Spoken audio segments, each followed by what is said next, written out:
People say death brings families together, but for us, it was the opening bell. I drove back to Cedar Ridge expecting grief, but my mother was waiting with dry eyes and a calculator. She has always been different around money sharp, hungry, and terrified of being ordinary. I thought I was there to organize a funeral. But I was actually walking straight into a war for a $6.8 million estate I never even asked for. The phone call that ended my life as I knew it came on a Tuesday afternoon. The sky outside my office window was a bruised purple, threatening rain, the kind of weather that makes the air feel heavy and pressurized. I was 33 years old, working a mid-level management job in logistics that demanded nothing of my soul, just my time and my organization. When I saw the area code for Cedar Ridge flash on my screen, I did not think of death immediately. I thought of my mother. I thought of money. It was not my mother. It was a hospice nurse named Sarah. Her voice professional and soft, the kind of voice trained to deliver devastating news without causing a scene. She told me my grandmother was gone. I did not cry right away. I felt a hollow, cold sensation in the center of my chest, like someone had scooped out my heart with a melon baller. My grandmother, Lydia, had been the only steady ground in a childhood defined by earthquakes. She was the one who taught me how to balance a checkbook, how to make marinara sauce from scratch, and how to hold my tongue when my mother was in one of her moods. I packed a bag in a trance. The drive to Cedar Ridge took 3 hours. The closer I got to the town line, the tighter my chest became. It was not just grief, it was a specific, acidic dread that I had associated with my mother, Elena, since I was 6 years old. My mother was a woman of intense, volatile emotions, but her most dangerous state was not anger, it was want. When my mother wanted something, the rest of the world ceased to be real to her. It became only an obstacle course, and my mother became different around money. I arrived at my grandmother's house, a sprawling Victorian on a hill that had seen better days but still held a regal, stubborn beauty. The driveway was already full. My mother's car, a leased luxury sedan she could barely afford, was parked right at the front, blocking the path to the garage. I walked inside, bracing myself. The house smelled of lavender and old paper, just as it always had. But there was a new scent underneath it, the sharp, metallic smell of adrenaline. My mother was in the living room, directing 2 of my cousins, faint relatives I hadn't seen in 5 years, on where to move a stack of boxes. She looked up when I entered. Her eyes were dry. She was wearing a black dress that fit her perfectly, her hair done in a sleek, expensive blowout. She looked like she was ready for a gala, not a mourning period. "Samantha," she said. Her voice was thin, like a wire pulled until it snaps. "You took your time. I drove straight here." "Mom," I said. I walked over to hug her. But her body was rigid. It was like hugging a marble statue. She pulled back and looked at me, her eyes scanning my face not for comfort, but for weakness. "There is so much to do," she said. "The funeral director is coming in an hour. We have to discuss the service. We have to discuss the obituary. And we need to find the paperwork. The paperwork." She said it with a hunger that made my stomach turn. "We can wait on the paperwork," I said, keeping my voice level. "Grandma hasn't even been gone for 4 hours. We cannot wait," she snapped, her composure cracking for a fraction of a second. "Things go missing. Samantha, people take advantage. We need to secure the assets." She was talking about herself. Though she didn't know it, she was the one who needed to be secured against. I stepped back, the grief finally hitting me in a wave of exhaustion. "I am going to go upstairs," I said. "I need a minute." I spent the next 3 days in a fog of logistics. The funeral was a blur of black umbrellas and polite murmurs. My mother played the role of the grieving daughter to perfection. She wept into a lace handkerchief at the graveside. She held onto the arm of the priest as if she might collapse, but every time her eyes met mine, the performance dropped, behind the tears. She was calculating. She was waiting. The reading of the will was scheduled for the Monday after the funeral at Hawthorne and Blythe Legal Group. The firm occupied a brick building downtown that smelled of mahogany and serious decisions. I sat in a leather chair that was too big for me, my hands folded in my lap to stop them from shaking. My mother sat across from me. She had brought my aunt, her sister, who sat with her arms crossed, staring at the wall. The room felt cold, the air conditioning humming a low, aggressive note. Mr. Blythe, a man with silver hair and a face carved from granite, opened the folder. He did not look at us. He looked at the paper. I, Lydia Marie Rivera, being of sound mind and body, do hereby bequeath the following. He read. The preamble was standard. Then came the numbers. To my daughter, Elena Rivera, I leave the sum of $250,000, to be distributed in monthly installments over a period of 10 years, managed by the trust. The silence in the room was absolute. It was a vacuum that sucked the air out of my lungs. $250,000 was a lot of money, but it was not a fortune, and the stipulation monthly installments was a leash. It was my grandmother saying, from the grave, that she did not trust her daughter with a lump sum. My mother did not move. She did not breathe. To my granddaughter, Samantha Rivera, whom I appoint as the sole executor of my estate, I leave the remainder of my assets, including the property at 42 Oak Street, my investment portfolio, and the commercial property at 112 Main Street. Mr. Blythe looked up. The total valuation of the estate is estimated at $6.8 million. The number hung in the air like a guillotine blade. $6.8 million. I felt the blood drain from my face. I had known my grandmother was comfortable. She had invested wisely, lived simply, and bought real estate when the town was nothing but dirt roads. But I had never imagined that kind of wealth. I was a logistics manager making $70,000 a year. $6.8 million was not money to me. It was an alien concept. I looked at my mother. She was not looking at me. She was staring at Mr. Blythe. Her face was perfectly smooth, devoid of any expression. It was the face of a person who has just survived a car crash and has not yet checked to see if their limbs are attached. Is that all? She asked. Her voice was so quiet I barely heard it. That is the entirety of the last will and testament, dated 6 months ago. Mr. Blythe said. My mother stood up. Her movements were slow, deliberate. She smoothed the front of her dress. She picked up her purse. Thank you, she said. She turned and walked out of the room. My aunt followed her, casting a single, sharp look in my direction before closing the door. I sat there, stunned. Mr. Blythe looked at me with pity in his eyes. Samantha, he said, I need to warn you. Large estates with unequal distribution often trigger litigation. Your grandmother anticipated this might happen. That is why the trust for your mother is structured so strictly. I nodded, unable to speak. I signed the papers he put in front of me, my signature looking shaky and small on the crisp white lines. When I walked out of the building, the sun was blinding. I fumbled for my sunglasses, my heart racing. I reached my car and unlocked the door. But before I could get in, a hand slammed against the glass. I jumped, dropping my keys. It was my mother. She had been waiting. She was not crying now. Her face was twisted into a mask of pure, distilled rage. She stepped into my personal space, forcing me back against the metal of the car door. You knew. She hissed. I shook my head. Mom, I didn't. I swear. Don't lie to me, she said. Her voice dropped to a soft, terrifying register. You worked on her. You went over there every Sunday for years. You brought her groceries. You drove her to her appointments.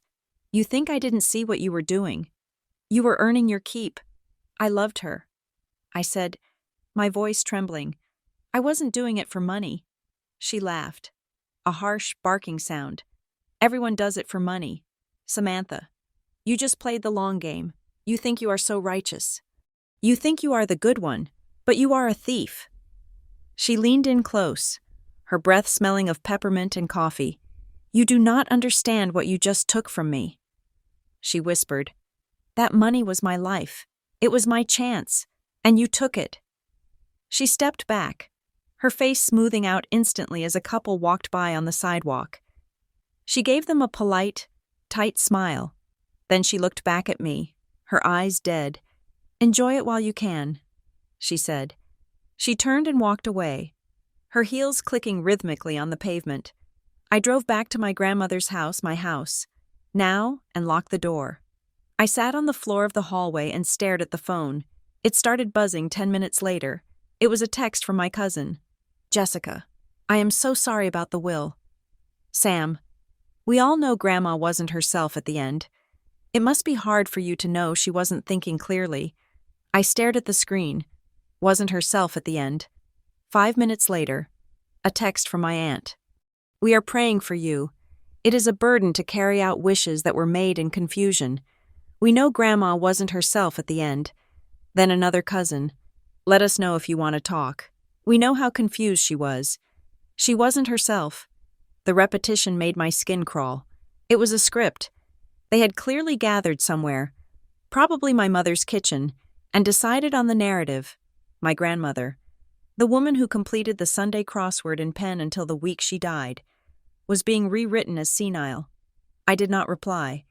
I put the phone on silent and walked through the house. It felt different now. The silence felt heavy.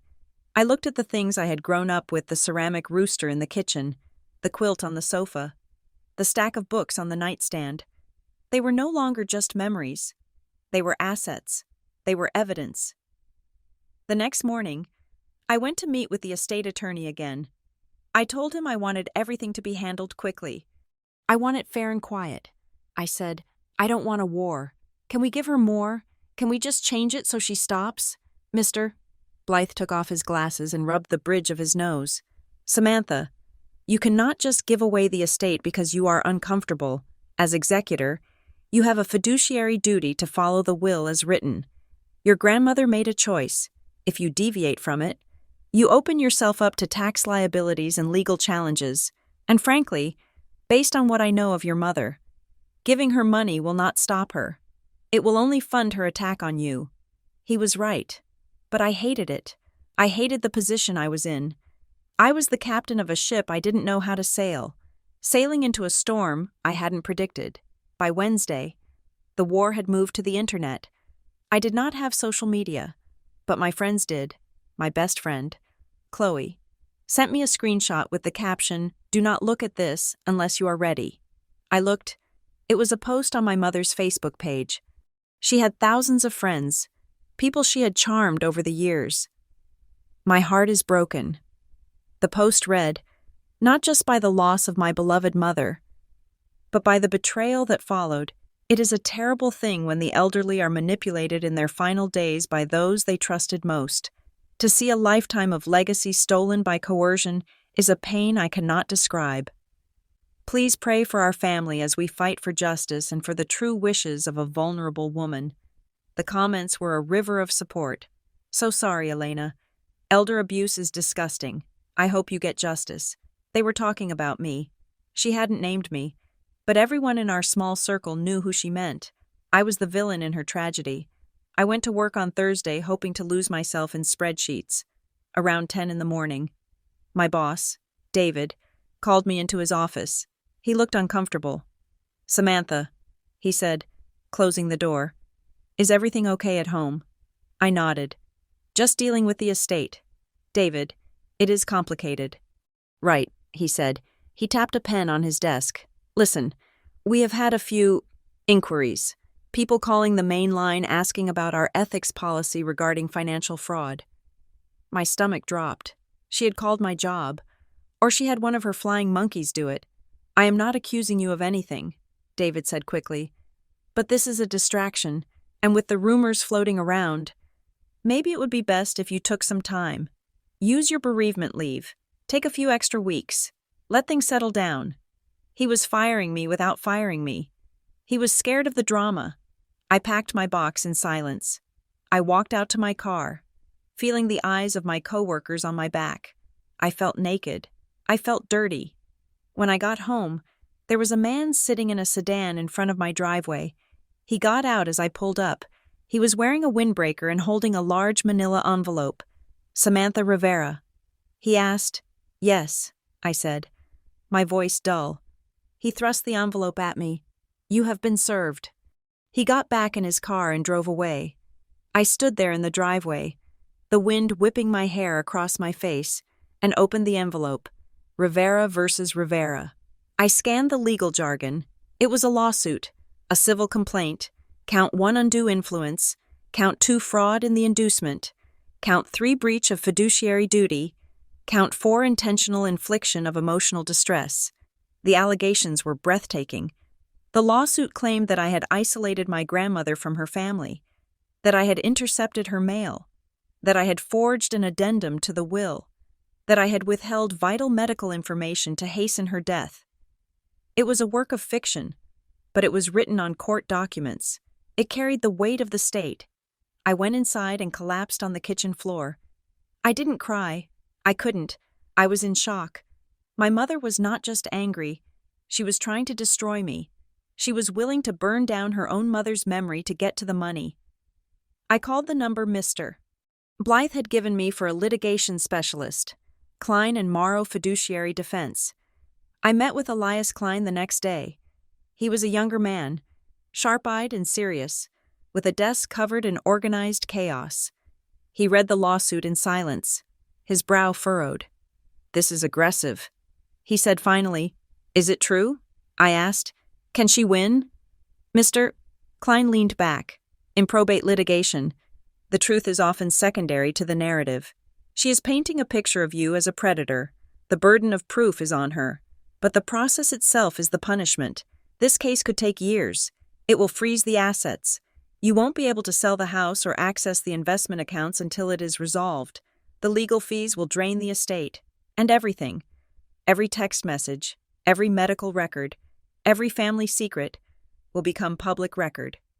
He looked at me directly. "She is betting that you will break.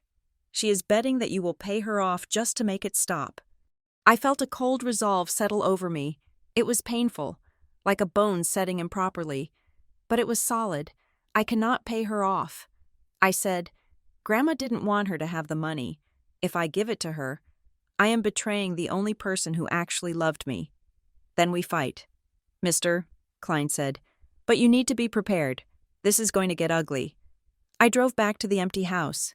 It felt huge and echoing. I walked into the kitchen, the place where my grandmother had taught me to bake bread, where we had spent hours drinking tea and watching the birds at the feeder. I needed to feel close to her. I needed to remember who she actually was, not the vulnerable elder my mother was inventing. I walked over to the bookshelf where she kept her cookbooks. I pulled down her favorite, a tattered red binder filled with handwritten recipe cards and clippings from magazines. I opened it to the section on desserts. A piece of paper fluttered out. It was not a recipe. It was a note, written on the back of a grocery receipt. The handwriting was shaky, but unmistakable. It was my grandmother's script. "Samantha, I hope you never have to read this. I hope Elena accepts what is given with grace. But I know my daughter. I know what grief does to her. And I know what money does to her. If this becomes ugly, look where I kept the truth." I stared at the note, my heart hammering against my ribs. Look where I kept the truth. It was a puzzle. My grandmother loved puzzles. I looked around the kitchen. Where did she keep the truth? I didn't know yet, but for the first time since the phone call, I didn't feel entirely alone. My grandmother had anticipated this. She had seen the storm coming, and she had left me an umbrella. I held the note to my chest and closed my eyes.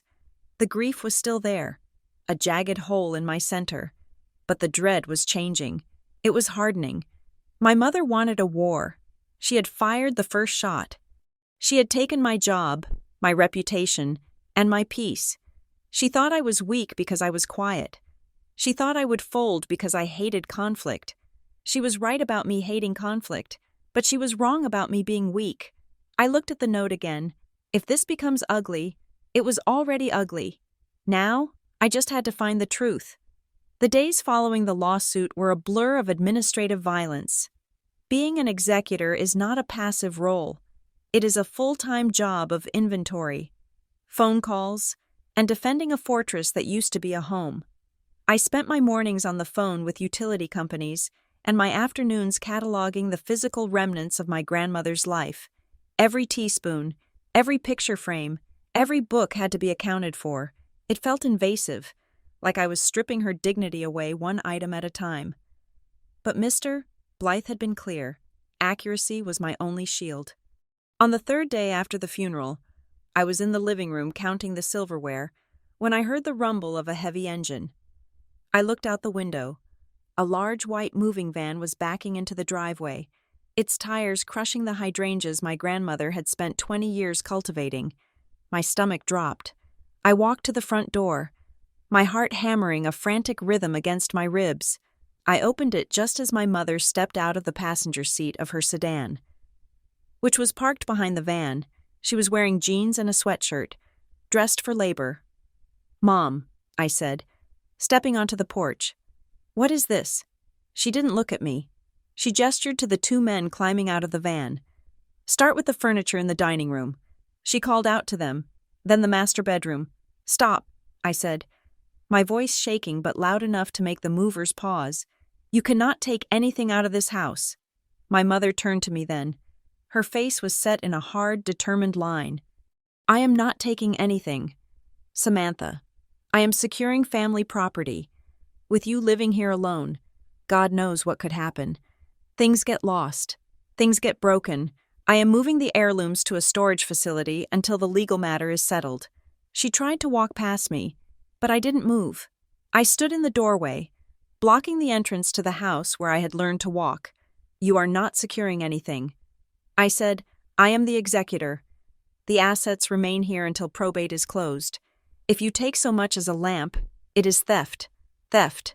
She spat the word out like a curse. "This is my mother's house. These are my memories.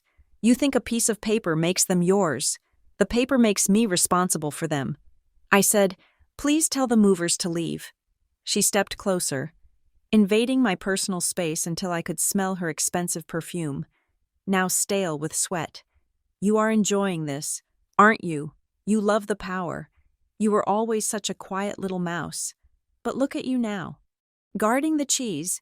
"I am not enjoying this," I whispered. "I hate this." "Then let me in," she said. "I can't." Her eyes narrowed. "You will regret this. Samantha, when the judge sees that you are obstructing a grieving daughter from her mother's belongings, he will not be kind." She signaled to the movers. The men looked at me, then at her, clearly uncomfortable. "If you enter this house, I will call the police." I said, my voice was flat, detached, sounding like someone else was speaking. My mother stared at me for a long, terrible moment. Then she laughed. It was a dry, hollow sound. "Call them," she said. "See who they believe?" But she didn't move forward. She turned around and walked back to her car. "Pack it up," she yelled to the movers. "We will come back with a court order." I watched them leave, my knees shaking so hard I had to sit down on the porch steps. I sat there for an hour, staring at the crushed hydrangeas. That afternoon, under the advice of Mr. Klein, I called a locksmith. Changing the locks on my grandmother's house felt like a betrayal. I watched the locksmith drill out the old brass mechanism, the one my grandfather had installed 40 years ago. The metal shrieked as it gave way. When he handed me the new keys, shiny and silver and foreign, I felt a wave of nausea. I was locking my mother out of her childhood home. I had become the villain in my own family story. The next morning, I tried to focus on the paperwork. I was going through a stack of bank statements when I noticed a charge on my grandmother's checking account from 3 weeks before she died. $50 to Granite Harbor Bank. It was a rental fee for a safe deposit box. I frowned. I knew about the safe deposit box. My grandmother kept the deed to the house and her marriage license there, but the fee was usually paid annually in January. This was a separate charge, labeled key replacement. I called the bank. The branch manager, a woman named Linda, who had known my grandmother for decades, answered, "Linda." I said, "I am looking at a charge for a key replacement on the safe deposit box. Did Grandma lose her key?" There was a pause on the other end. "Oh, Samantha, I am so sorry about Lydia. Yes, well, actually, she didn't come in. Her daughter did. Elena came in with a notarized letter saying Lydia had misplaced the key and needed a duplicate. We issued it to her. My blood ran cold. My mother had a key to the box. When was this? I asked. October 14th, Linda said. 2 weeks before my grandmother died. 2 weeks before the will was read. I drove to Granite Harbor Bank immediately. The building was an old stone fortress on Main Street. Designed to look impenetrable, I signed in with my executor credentials and asked to access the box. Linda led me into the vault. It was a quiet, sterile room lined with steel drawers. She used her master key, and I used the key I had found on my grandmother's key ring. The lock clicked, and she slid the long metal box out. She left the room to give me privacy. I set the box on the table and opened the lid. It was not empty, but it was light. The deed was there. The marriage license was there. But there were gaps. I remembered coming here with my grandmother 5 years ago to put away some jewelry.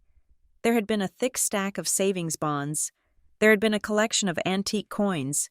There had been a velvet pouch containing her diamond engagement ring. They were gone. And there was something else missing. My grandmother had always kept a large manila envelope in the box, stuffed with insurance policies. That envelope was gone.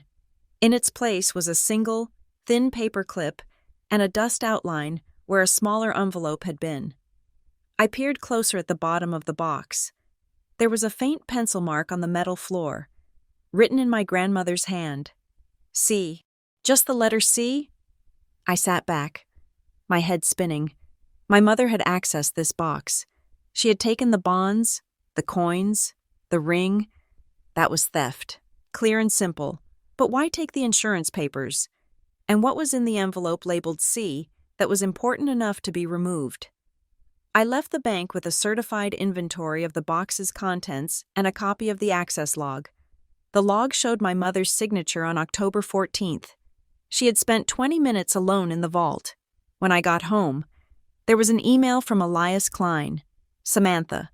We received a settlement offer from opposing counsel. Attached. I opened the attachment.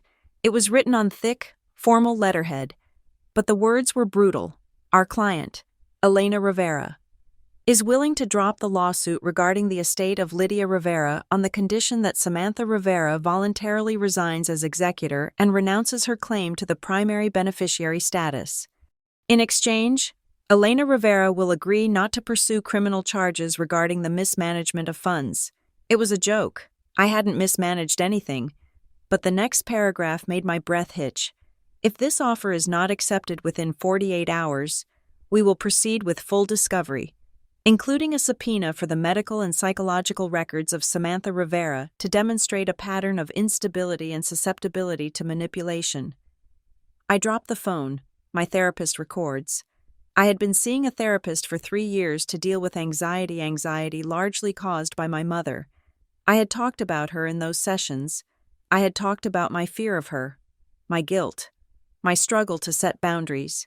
If she got those records, she would twist every vulnerability into a weapon. She would paint me as mentally incompetent. She would use my own pain to prove I was unfit to manage the estate. It was a bluff. Probably. Mr. Klein would fight the subpoena. But the threat alone was effective. It made me feel exposed, like the walls of my house were made of glass. I needed to talk to someone who had seen my grandmother in those final weeks. I needed to know if she had really been the confused, vulnerable woman my mother was describing. I called Sarah, the hospice nurse who had been with us at the end. She agreed to meet me for coffee at a diner on the edge of town. Sarah was a sturdy woman with kind eyes and hands that looked like they had done a lot of work. She hugged me when I walked in. "How are you holding up?" she asked. "I am drowning," I admitted.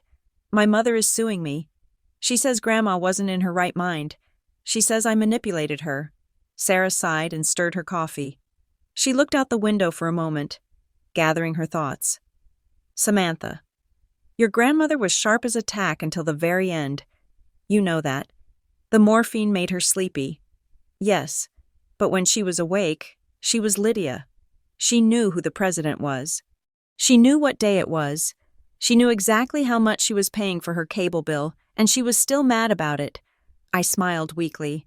That sounded like her. Did you ever see tension between her and my mother? I asked. Sarah hesitated. She lowered her voice. There was one day, she said, about a week before she passed. Your mother came in around 2 in the afternoon. She was agitated. She told me to leave the room. She said she needed to have a private family conversation. Usually, I stay within earshot. But she closed the door and put a chair against it. A chair against the door, I heard shouting. Sarah said, not from your grandmother, from your mother. She was yelling about fairness. She was yelling about a promise. Then I heard a crash, like a lamp falling. I knocked and said I was coming in. When I got the door open, your mother was standing over the bed. She was holding a folder. Your grandmother was crying. She looked scared. Samantha, I have never seen Lydia scared. What happened then? I asked, my hands gripping the edge of the table. Your mother left, Sarah said. She stormed out. Your grandmother wouldn't tell me what happened. She just asked for her reading glasses and her phone. She made a call. To who? I asked. I don't know, Sarah said. But after that call, she seemed calm, resolved. She told me, if Elena comes back, you tell her I'm sleeping, even if I am not. I thanked Sarah and left the diner. My mind racing, a week before she died. My mother had cornered her. She had been holding a folder, and my grandmother had been scared. I went back to the house and pulled out the file Mr. Blythe had given me. It contained copies of the will and all previous drafts. I laid them out on the dining room table. The current will, the one leaving everything to me, was dated 6 months ago. The lawsuit claimed there was a newer will, or an addendum, signed 2 days before death, which would supersede this one. My mother claimed I had destroyed it. I looked at the copy of the affidavit my mother had submitted with the lawsuit. It described this missing document. She claimed it was notarized by a man named Robert Vance. I looked up Robert Vance. He was a notary public in Cedar Ridge. His office was located in a strip mall next to a dry cleaner. I looked at the date my mother claimed the document was signed. October 25th. I pulled up the calendar on my phone. October 25th was a Sunday. I called Robert Vance's office number. A recorded message played. Thank you for calling Vance Notary Services. Our hours are Monday through Friday, 9 to 5. We are closed on weekends. My heart skipped a beat. If the office was closed, where did the signing happen? Did he come to the house? I checked the hospice visitor logs I had requested from the agency. October 25th. There were only 2 entries for that day. 10 a.m., Samantha Rivera. 4 p.m., Elena Rivera. No notary. No Robert Vance. If a notary had come to the house, he would have had to sign in. The hospice agency was strict about security. If he wasn't on the log, he wasn't there. My mother was lying. She wasn't just bending the truth. She was fabricating a legal event that never happened. I called Chloe. She picked up on the first ring.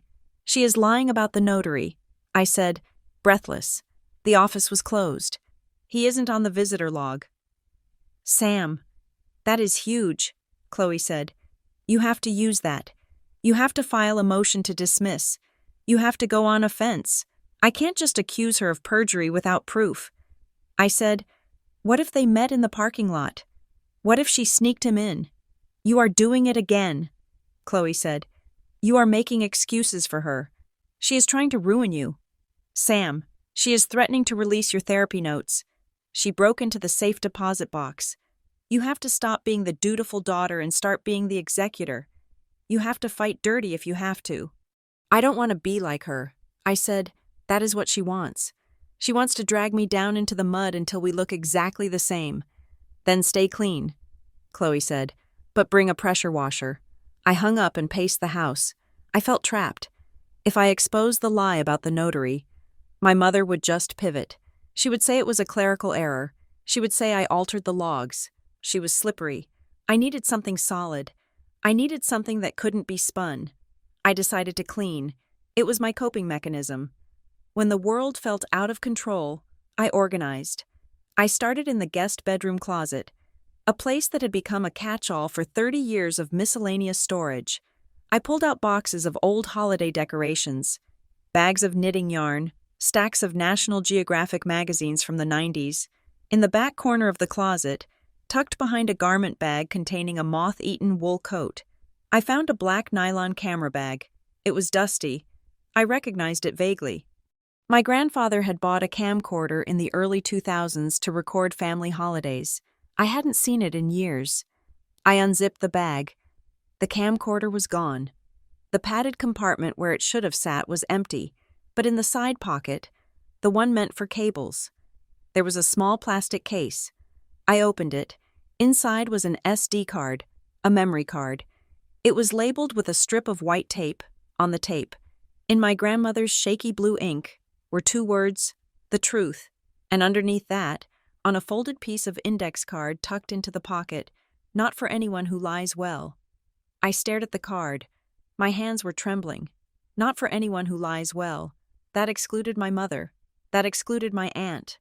That excluded almost everyone in our family except, perhaps, me. I ran to my laptop. I sat at the kitchen table and inserted the SD card into the slot on the side of the computer. A folder appeared on the screen. DCIM. I clicked it. Inside was a single video file. MVI_0001.mp4. The date stamp on the file was October 26th, the day after the alleged will signing, 3 days before she died. I double-clicked the file. A window popped up. Enter password. I froze. A password. My grandmother didn't use passwords.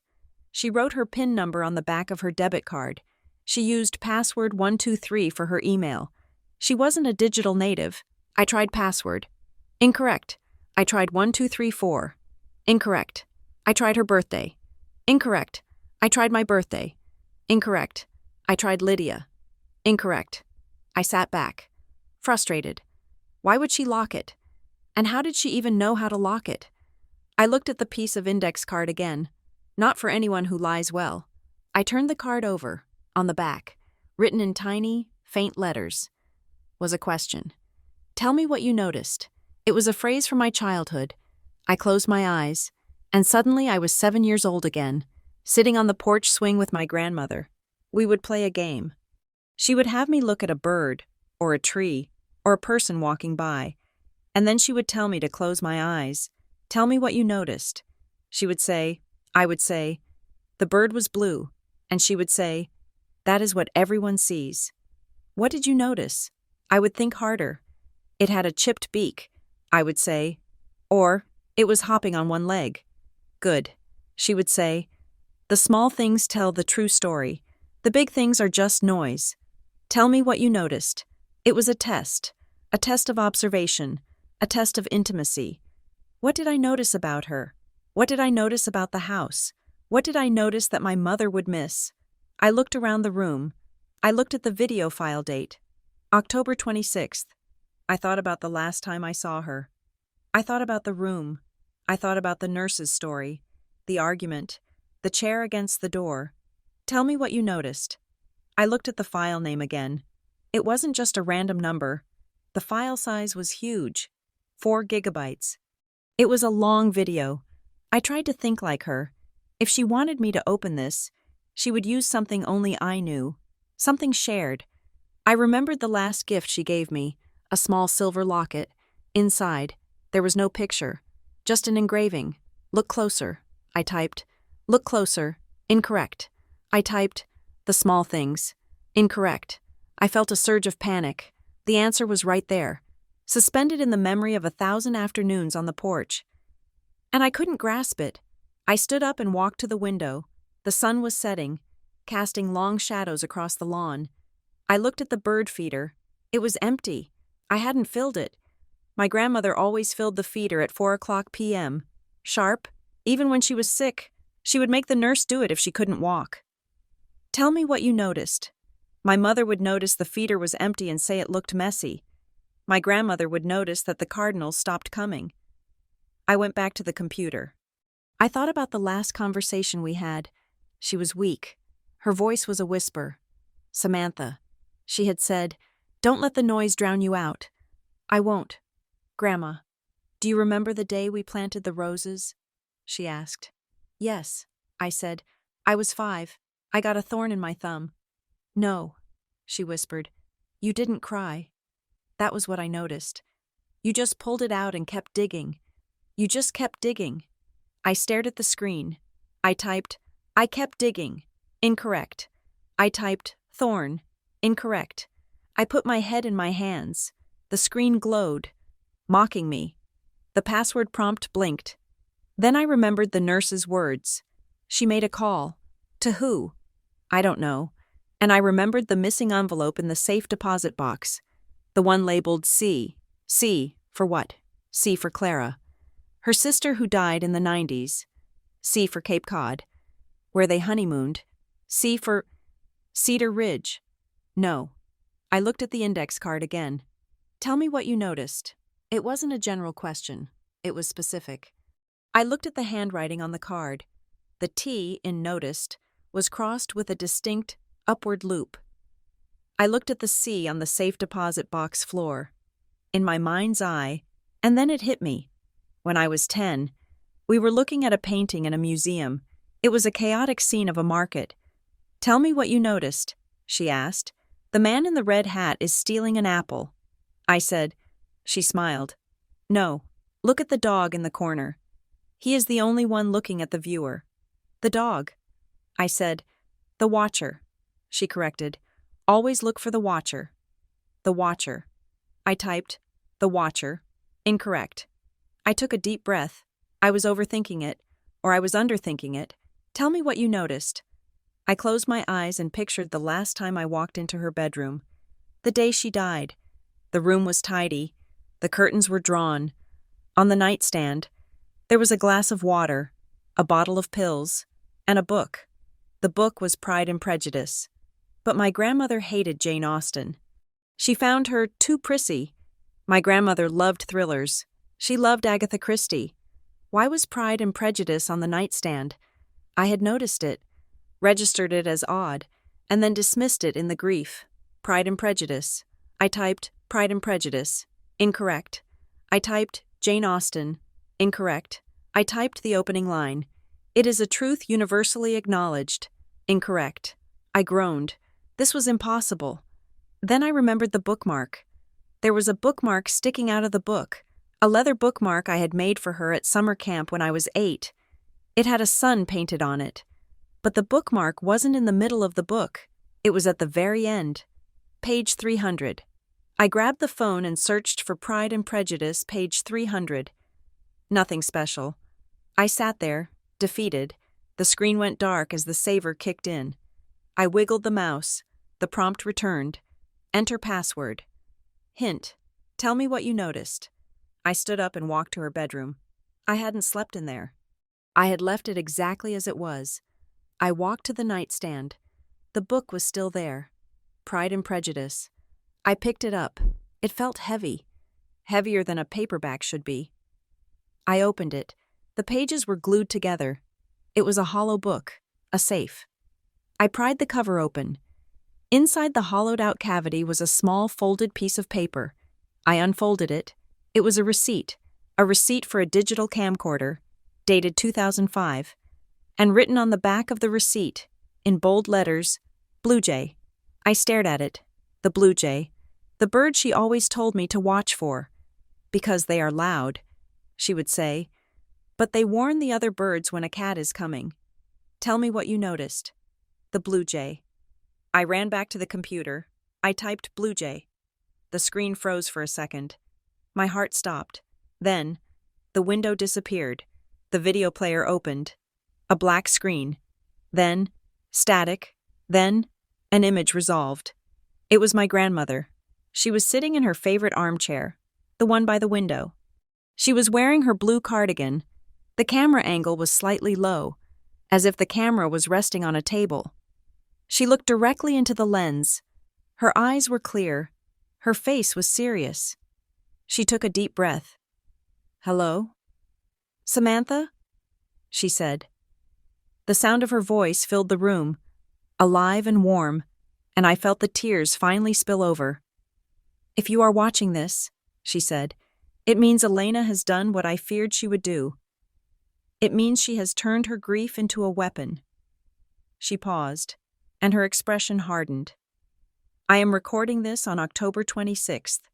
I am of sound mind, I am not confused, and I'm about to tell you the story of why your mother is the way she is, and why you have to be the one to stop her."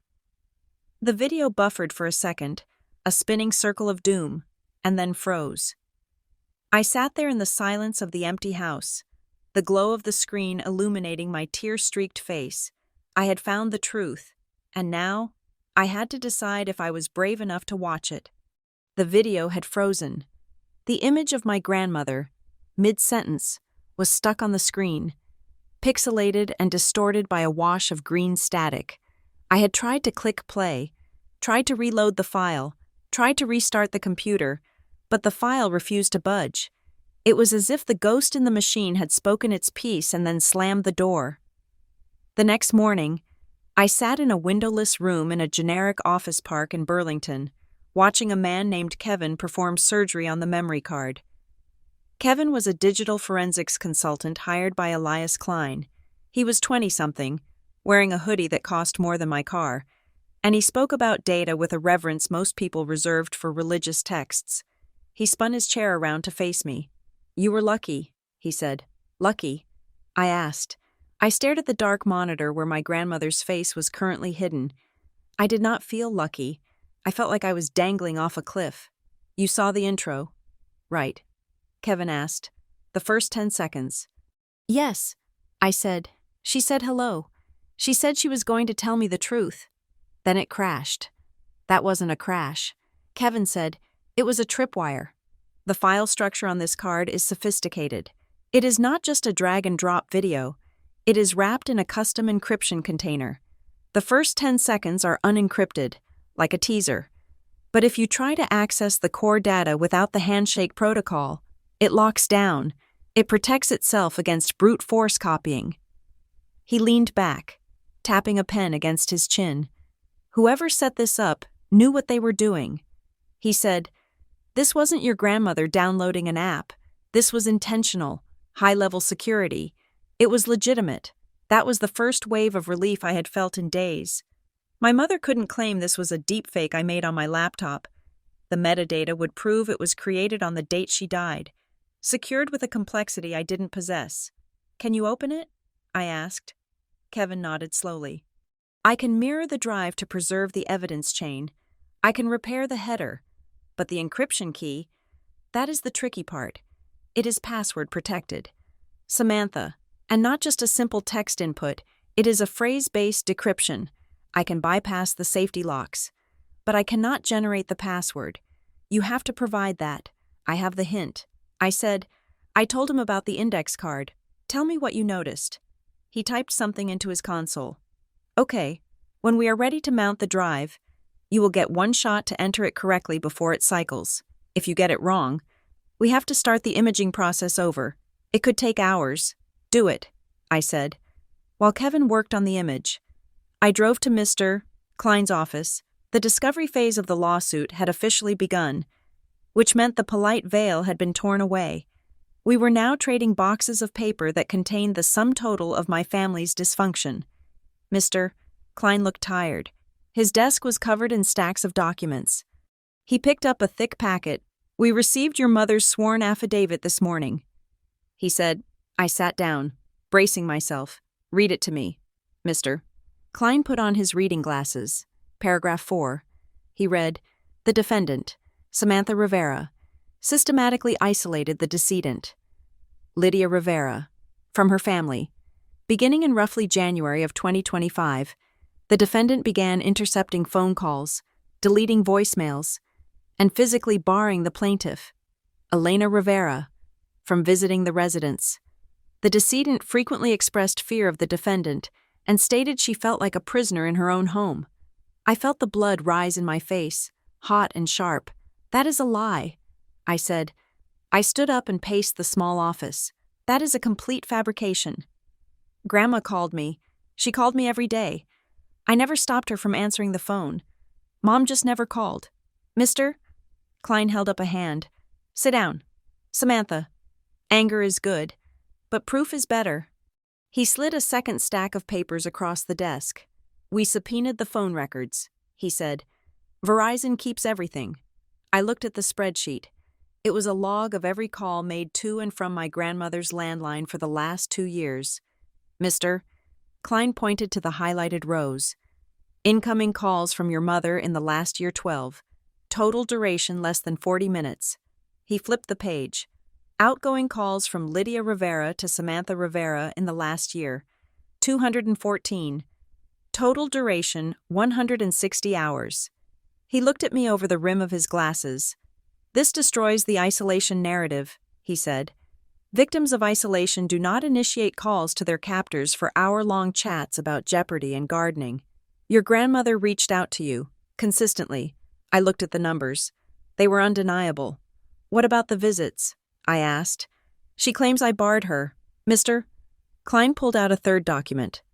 These are the visitor logs from the Golden Oak Assisted Living Facility, where your grandmother spent her rehab weeks, and the home health aid logs for the house. He traced the timeline with his finger. Your visits are boring. Samantha. Tuesday, Thursday, Sunday, like clockwork. For 18 months. He paused, tapping a specific cluster of dates in October. But look at your mother's pattern. She visits once in March, once in July, and then, suddenly, in the week of October 12th, she visits 5 times in 3 days. October 12th. I said, that is 2 weeks before Grandma died. Exactly. Mr. Klein said, and look at this. He placed a bank statement next to the visitor log.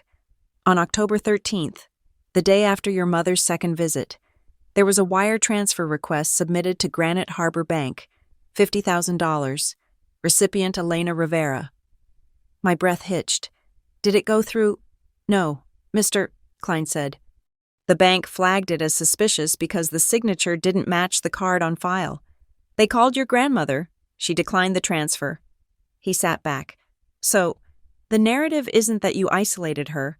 The narrative is that your mother ignored her until she needed cash, swarmed her for a week, tried to get a transfer, failed, and then stopped visiting until the end. It was so clear. It was a story told in dates and dollars. But it didn't make me feel triumphant. It made me feel sick. My mother hadn't just been greedy. She had been predatory. She had treated her own mother like an ATM that was malfunctioning. There is more. Mr. Klein said. His voice dropped an octave, losing its professional detachment. He slid a single sheet of paper across the desk. It looked like a photocopy of a legal form. We found this in the pile of documents your mother's previous lawyer sent over by accident.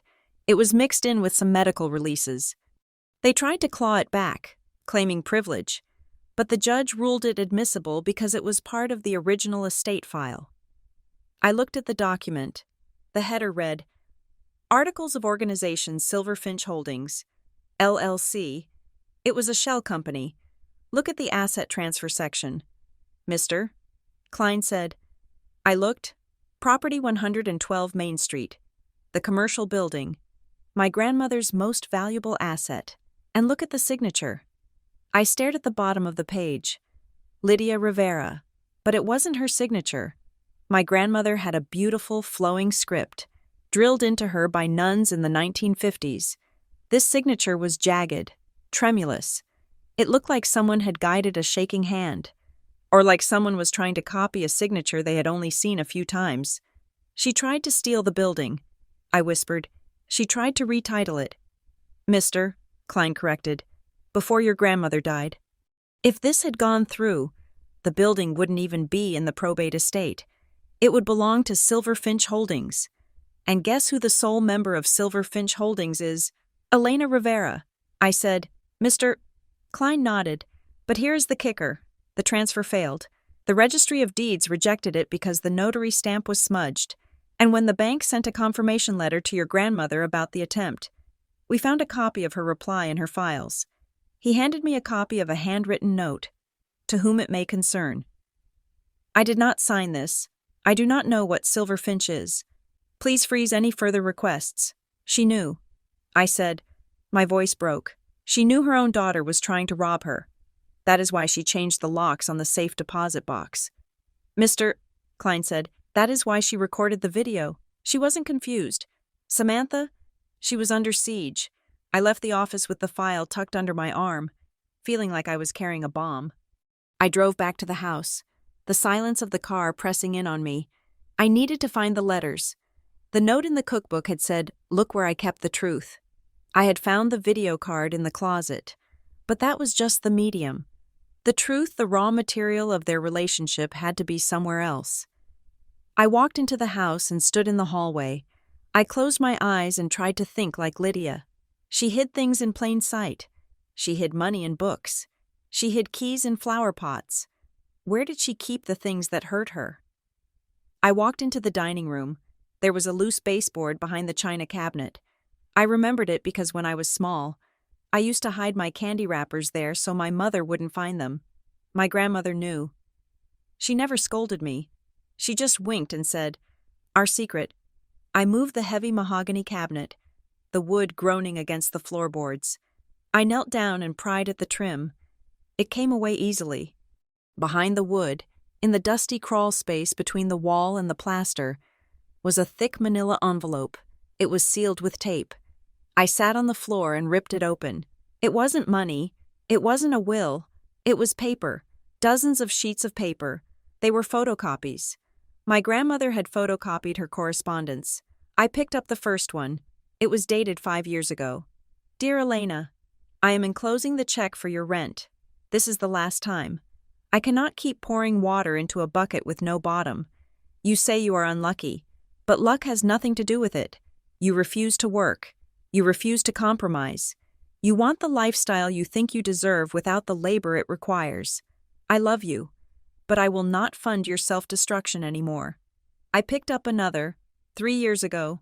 Elena, I will not sign the loan as a guarantor. Do not ask me again. If you come to the house screaming like you did yesterday, I will call the police. I am 80 years old. I deserve peace. And another? 1 year ago. I am not keeping Samantha from you. You are keeping yourself from her. You look at her and see a competitor. She looks at you and sees a mother who never shows up. Fix that bridge before I am gone, or you will walk alone for the rest of your life. I read them all. There were 20 letters. They were a chronicle of a mother trying to save her daughter with boundaries, and the daughter responding with silence and rage. These letters were the defense. They proved my grandmother was lucid. They proved the conflict was long-standing. They proved my mother was the aggressor. But at the bottom of the stack, there was a different kind of document. It was a bank statement from a separate account I hadn't known about. I looked at the line items: Department of Education, Servicer Great Lakes, payment $400, payment $400, payment $400, every month for the last 12 months. I froze. My student loans. I had been paying my loans, struggling to make the minimum payments. But about a year ago, the principal had started dropping faster than I expected. I had assumed I miscalculated the interest. I hadn't miscalculated. My grandmother had been paying $400 a month against my principal. She had never told me. She hadn't used it to buy my loyalty. She hadn't used it to guilt me into visiting. She had just done it. I sat on the dusty floor of the dining room and wept. Not the polite, stifled crying of the funeral, but deep, heaving sobs that shook my whole body. I had spent my whole life feeling like a burden. My mother had made me feel like an expense, a complication. I had thought I was the one taking care of my grandmother, the dutiful, responsible one, but she had been taking care of me, quietly, invisibly. She had loved me more actively than I had ever known, and now I couldn't thank her. The next day, the war escalated. My cousin Jessica called me. Her voice was tight, anxious. "Sam, I have to tell you something," she said. "What is it?" "Jess, Aunt Elena called me last night. She asked me to sign a declaration." "What kind of declaration?" I asked, gripping the phone. "She wanted me to say that I saw you yelling at Grandma at the Christmas party 2 years ago. She wanted me to say you were abusive. We both knew that was a lie. I had spent that Christmas in the kitchen making gravy while my mother got drunk on eggnog. I told her I wouldn't do it, Jessica said. But Sam, she offered me money. She said she would help me with my credit card bills if I signed it. She said, "It is just a piece of paper. Jess, it helps the family. Witness tampering. She was buying lies. Did you record the call?" I asked. "No," Jessica said. "I was too shocked. But I wanted you to know. She is calling everyone. Aunt Martha, Cousin Mike. She is desperate. Sam, thank you for telling me." I said. I hung up and called Mr. Klein. I told him about the letters. I told him about the student loans. I told him about Jessica. "We have her." I said, "We have proof of fraud. We have proof of bribery. We have proof of intent. Mr. Klein was silent for a moment. "Samantha," he said slowly, "we have evidence, strong evidence, but you need to understand something about juries." "What?" I asked. "They are human. And right now, the story is still mother versus daughter. Your mother is charming. She is beautiful. She cries on cue. In a courtroom. She reads as a heartbroken woman fighting for her legacy. And me?" I asked. He hesitated. "You read as competent, cold, even. You have done everything right. You have the spreadsheets. You have the logs. But people don't fall in love with accountants. They fall in love with victims. Your mother is playing the victim perfectly. If we go to trial, and it is just documents versus tears, there is a risk. A jury might split the baby just to make the mother feel better." I felt a chill. He was right. I was the girl who organized the funeral in 3 days. I was the girl who changed the locks. I looked ruthless because I was terrified. "We need the video." "Mr. Klein said, "the documents are the shield. The video is the sword. We need your grandmother to speak for herself. She is the only witness your mother cannot charm." I drove back to the forensics lab on Friday morning. The sky was gray. Spitting rain. Kevin was waiting for me. He had the memory card plugged into a massive server tower. "I have prepped the image," he said. "The file is stable. I have stripped the corruption from the header. But the encryption gate is active." He pointed to the screen. A single text box blinked in the center of a black void. "Enter passphrase. You have 1 shot," Kevin reminded me. "If it fails, the system locks out for 24 hours to prevent hacking." I sat in the chair. My hands were cold. I thought about the index card. "Tell me what you noticed." I thought about the nightstand, the book, Pride and Prejudice. I thought about the receipt inside the book, Blue Jay. I had typed Blue Jay before, and it had worked briefly, but Kevin said the first 10 seconds were a decoy, a teaser. The real file, the deep truth, required the full key. I closed my eyes. "Tell me what you noticed." "The Blue Jay." "Why the Blue Jay?" "Because they are loud," my grandmother had said. "But they warn the other birds when a cat is coming. They warn the others. The Blue Jay isn't just a bird, it is a signal." I looked at the receipt again in my mind. It wasn't just Blue Jay. There was a date, 2005. And there was something else, a context. My grandmother didn't just like birds, she liked what they did. I remembered a day in the garden. I was 12. A cat was stalking the feeder. The blue jay screamed. The sparrows scattered. "He is a bully." I had said, "No." She had said, "He is the lookout. He sees the danger before anyone else." The lookout. I looked at the prompt. I typed, "The lookout." Nothing happened. My heart hammered. Then I remembered the letters. The letters she wrote to my mother. I cannot keep pouring water into a bucket with no bottom. She had been warning her. She had been the lookout. I thought about the phrase blue jay. Maybe it wasn't the bird. Maybe it was the action. "Tell me what you noticed." I noticed that she protected me. I noticed she paid my loans. I noticed she hid the truth to save me from the war. I looked at the text box. I typed blue jay again, but this time, I added what she always said after she pointed it out. "Tell me what you noticed." Blue jay. What is he doing? Warning the others. I typed, "Warning the others." Kevin tensed beside me. I hit enter. The screen flashed red. My heart stopped. Then it turned green. Decryption complete. The black box vanished. The video player opened. The timestamp showed a duration of 45 minutes. The static cleared. The image was sharp, high definition. My grandmother was sitting in her chair. She adjusted her glasses.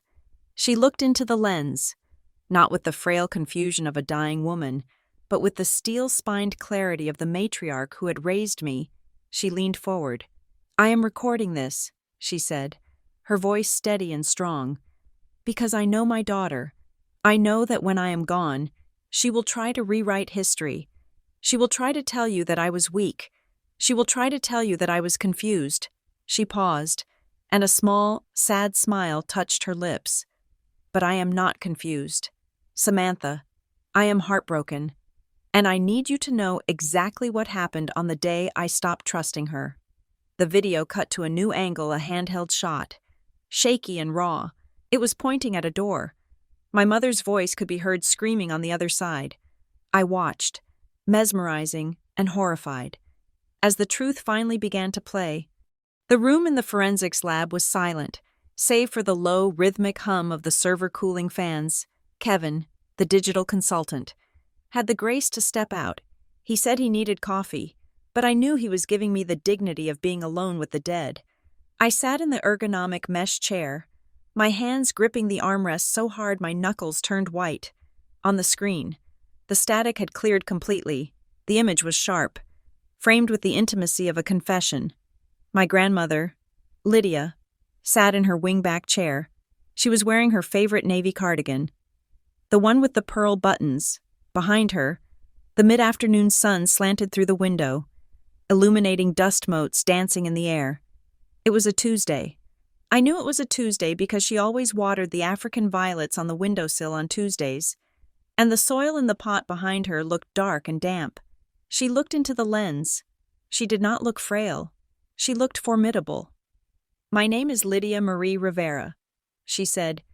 Her voice was clear, stripped of the breathless rasp that had plagued her final days. "Today is October 26th, 2025. I am recording this statement of my own free will. I am not confused. I am not under duress. I am simply tired."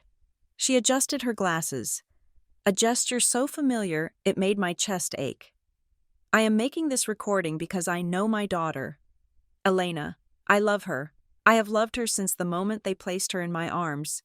But I also know her shadow. I know that when I am gone, her grief will not look like sorrow. It will look like anger, and she will turn that grief into a weapon." She paused, looking down at her hands. They were clasped in her lap, steady and still. "If you are watching this, Samantha, it means she has done what I feared. It means she has challenged my wishes. It means she is trying to rewrite the past to suit her needs." I watched, tears streaming silently down my face. She knew. She had predicted every move, every lawsuit, every accusation. "There is a story Elena tells herself," my grandmother continued. "She tells herself that I was manipulated, that I was weak, but she knows the truth. She knows about the summer of 2018. I leaned closer to the screen. The summer of 2018, that was the year my grandfather's life insurance policy had finally paid out, a delayed benefit that had been tied up in paperwork for a decade. Elena came to me that August. My grandmother said, she told me she needed a signature for a tax document. She was in a hurry. She was always in a hurry. She put the papers in front of me and kept talking, kept moving, pouring me tea, adjusting the blinds. I signed where she pointed. I trusted her. She is my daughter. My grandmother looked up, her eyes hardening. 2 months later, I found out I had not signed a tax document. I had signed a transfer of $40,000 from your grandfather's policy into an account solely in her name when I confronted her. She did not apologize. She did not cry. She looked at me with pity and said, "Oh, Mom, you are confused. We discussed this. You wanted me to have it for the business. Don't you remember?" My grandmother's voice wavered, not with age, but with shame. I did not remember. Samantha, because it never happened. But for a moment, I believed her. I let her make me doubt my own mind. I let her convince me that I was the broken one, and that was her greatest trick. She learned that if she said something with enough confidence, I would retreat. She took a deep breath. I enabled her. Samantha. I admit that. I gave her money to keep the peace. I let her take things because I was afraid that if I said no, she would never come back. I bought her presents with checks. And I am sorry. I am sorry I left you to deal with the monster I helped feed. The screen went black for a second, a transition. When the image returned, the angle was different. The camera was no longer on a tripod. It was sitting on a shelf, partially obscured by a stack of books. The frame was tilted.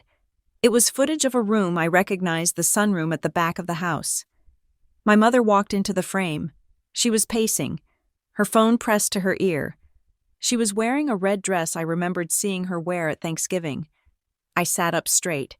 This was the family meeting the lawsuit had referenced, the one I was supposedly excluded from, because I was hostile. My mother was speaking to someone on the phone. Her voice was sharp, echoing off the glass walls. No, we cannot wait until she dies to retitle the house, my mother said. That will trigger probate. We need to do it now. She paused, listening. I don't care what the doctor says, she snapped. She has good days and bad days. We just need to catch her on a bad day. If she is foggy, she will sign anything I put in front of her. My stomach churned. It was cold-blooded. It was calculated. She paused again. Then she laughed. A harsh, dismissive sound. Don't worry about Samantha. Samantha is a non-factor. She is weak. She is so terrified of conflict she will fold the second I raise my voice. We can paint her as unstable if we need to. She is private. She doesn't talk to anyone. It is easy to make quiet people look crazy. No one knows what they are thinking. I felt a chill run down my spine. It is easy to make quiet people look crazy. That was her strategy. She had weaponized my personality. She had taken my reserve, my desire for privacy, and turned it into a diagnosis. The clip ended. The screen returned to my grandmother in the wingback chair. She looked tired now. The recording must have been exhausting for her. I am leaving the estate to you, Samantha. Not because I love you more, but because you are the only one who never treated me like a transaction. You came on Sundays when there was no money on the table. You drove me to chemotherapy and never asked for gas money. You sat with me in the silence. She leaned in, her gaze intense. But I have not forgotten my daughter. The trust I set up for her is not a punishment. It is a safety net. If I gave her this money in a lump sum, it would be gone in a year, and she would be destitute. I am protecting her from her own appetite.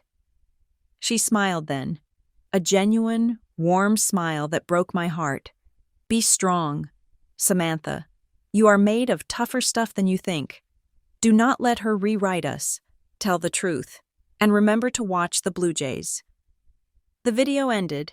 The screen went black. I sat in the silence for a long time. I felt heavy, as if gravity in the room had doubled. I had what I needed. I had the smoking gun. I had the shield and the sword. But I didn't feel triumphant. I felt devastated. Hearing my mother speak about me with such casual cruelty, Samantha is a non-factor hurt more than the lawsuit. It confirmed that to her, I wasn't a daughter, I was an obstacle, a piece of furniture to be moved or discarded. I packed the hard drive into my bag and drove to Elias Klein's office. When I played the video for him, he didn't speak. He watched with the intense, predatory focus of a lawyer seeing a winning hand. When the clip of my mother in the sunroom played, "We just need to catch her on a bad day," he actually stopped the video and exhaled. "This changes the landscape," he said. He took off his glasses and rubbed his eyes. "This is powerful. Samantha, it creates a direct rebuttal to the undue influence claim. It proves your grandmother had testamentary capacity. It proves she was aware of your mother's behavior. And most importantly, it proves your mother's malice. That clip in the sunroom. That is conspiracy to commit fraud. So we win." I asked, "Mister?" Klein looked at me. "It is not that simple. We have a nuclear weapon." "Yes, but we have to decide how to detonate it." He stood up and walked to the window. "If we release this video," he said, Your mother is done, not just in this lawsuit. Her reputation will be incinerated. If she has any standing in the community, any friends, any business connections, they will see her plotting to manipulate a dying woman. They will see her calling her own daughter a non-factor. It is total destruction. I looked at the black screen of the laptop. Total destruction. Is that what you want? Mister? Klein asked. I didn't answer immediately. I thought about the mother who existed in the spaces between the cruelty. I remembered a Tuesday when I was 10 years old. I had the flu. My mother had canceled a date, a rare occurrence, to sit on the edge of my bed and rub Vicks VapoRub on my chest. She had hummed a song I didn't know, her hands cool and soft. I remembered the day I graduated high school. She had been late, yes, but she had screamed the loudest when my name was called. She had grabbed my face afterwards and said, "You are going to be somebody, Sammy. You are going to get out of this town." She wasn't a cartoon villain. She was a woman who loved me in bursts and hated herself in the long stretches between. If I released this video to the public, or even just filed it in open court where the press could access it, I would be doing exactly what she did to me. I would be using humiliation as a weapon. But if I didn't use it, she would win. She would take the house. She would destroy the legacy my grandmother built. We have to use it. I said, but I don't want to destroy her. I just want her to stop. Mr. Klein nodded. Then we have to be strategic. We have a hearing scheduled for next Thursday regarding the motion to freeze assets. We can introduce this evidence then. As I drove home, my phone buzzed. It was a notification from my email. Emergency motion for removal of executor. My heart hammered against my ribs. I pulled over into a gas station parking lot and opened the email. It was a new filing from my mother's attorney. Plaintiff Elena Rivera moves for the immediate removal of Samantha Rivera as executor due to mental incompetence and instability. I scrolled down to the exhibits. Exhibit A. Screenshot of text message correspondence. I squinted at the image. It was a screenshot of a text message I had sent to my mother 4 years ago. The text read, "I can't do this anymore. I feel like I'm losing my mind. I just want to disappear." I remembered that text. I had sent it the day my boyfriend of 3 years broke up with me. I was 29. I was heartbroken. I was dramatic. But my mother had cropped the date. She had cropped the context. She had presented it as if it were a recent admission of a mental breakdown. Below the image, her affidavit read, "The defendant has a history of severe psychiatric episodes and has expressed suicidal ideation as recently as this week to family members. She was using my heartbreak against me.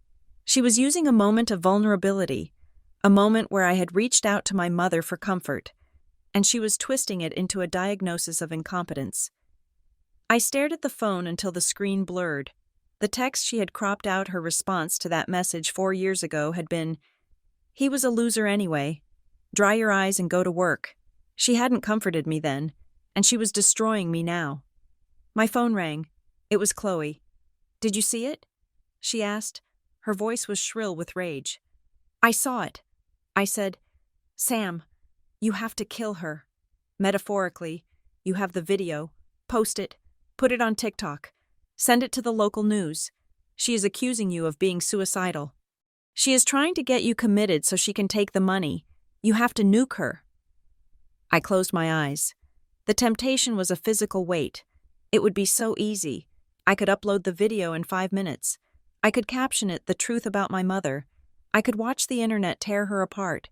It would be justice. But then I heard my grandmother's voice. "Do not let her rewrite us." If I posted that video online, I would be rewriting us. I would be turning our family tragedy into content. I would be inviting strangers to laugh at my grandmother's pain, to mock my mother's desperation. "I am not going to post it," I said. Chloe gasped. "Are you insane? She is coming for your throat." "I am going to fight her," I said. "But I am going to fight clean." I hung up and called Mr. Klein, Elias. I said, "I want to file the video." "Good," he said, "but I want to file it under seal." I said. There was a long silence on the other end. "Under seal." "Mr. Klein repeated. "That means the public cannot see it." The press cannot see it. Only the judge and the opposing counsel. I know. I said, Samantha, if we file it publicly, the pressure on your mother to settle will be immense. The shame factor is a powerful lever. I know, I said again. But I am not her. I don't use shame as leverage. I use facts. I want the judge to see it. I want her lawyer to see it. That is enough. If the judge sees it, we win the motion. If her lawyer sees it, he will know she perjured herself, and he will likely withdraw. We win the legal battle without turning my family into a circus. Mr. Klein was quiet for a moment. Then I heard him tap his pen on the desk. It is a risky move, he said. You are giving up your biggest advantage in the court of public opinion. I don't care about public opinion. I said, I care about the truth, and I care about sleeping at night. Okay, he said.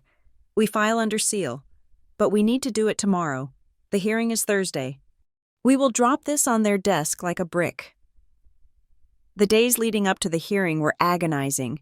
My mother continued her campaign. She posted quotes about mental health awareness on her social media. Vaguely referencing family members who are struggling, she was building the narrative that she was the concerned matriarch stepping in to save the estate from a crazy daughter. I stayed off the internet. I went to work. I fed the birds. I watched the blue jays warn the sparrows. Thursday morning arrived.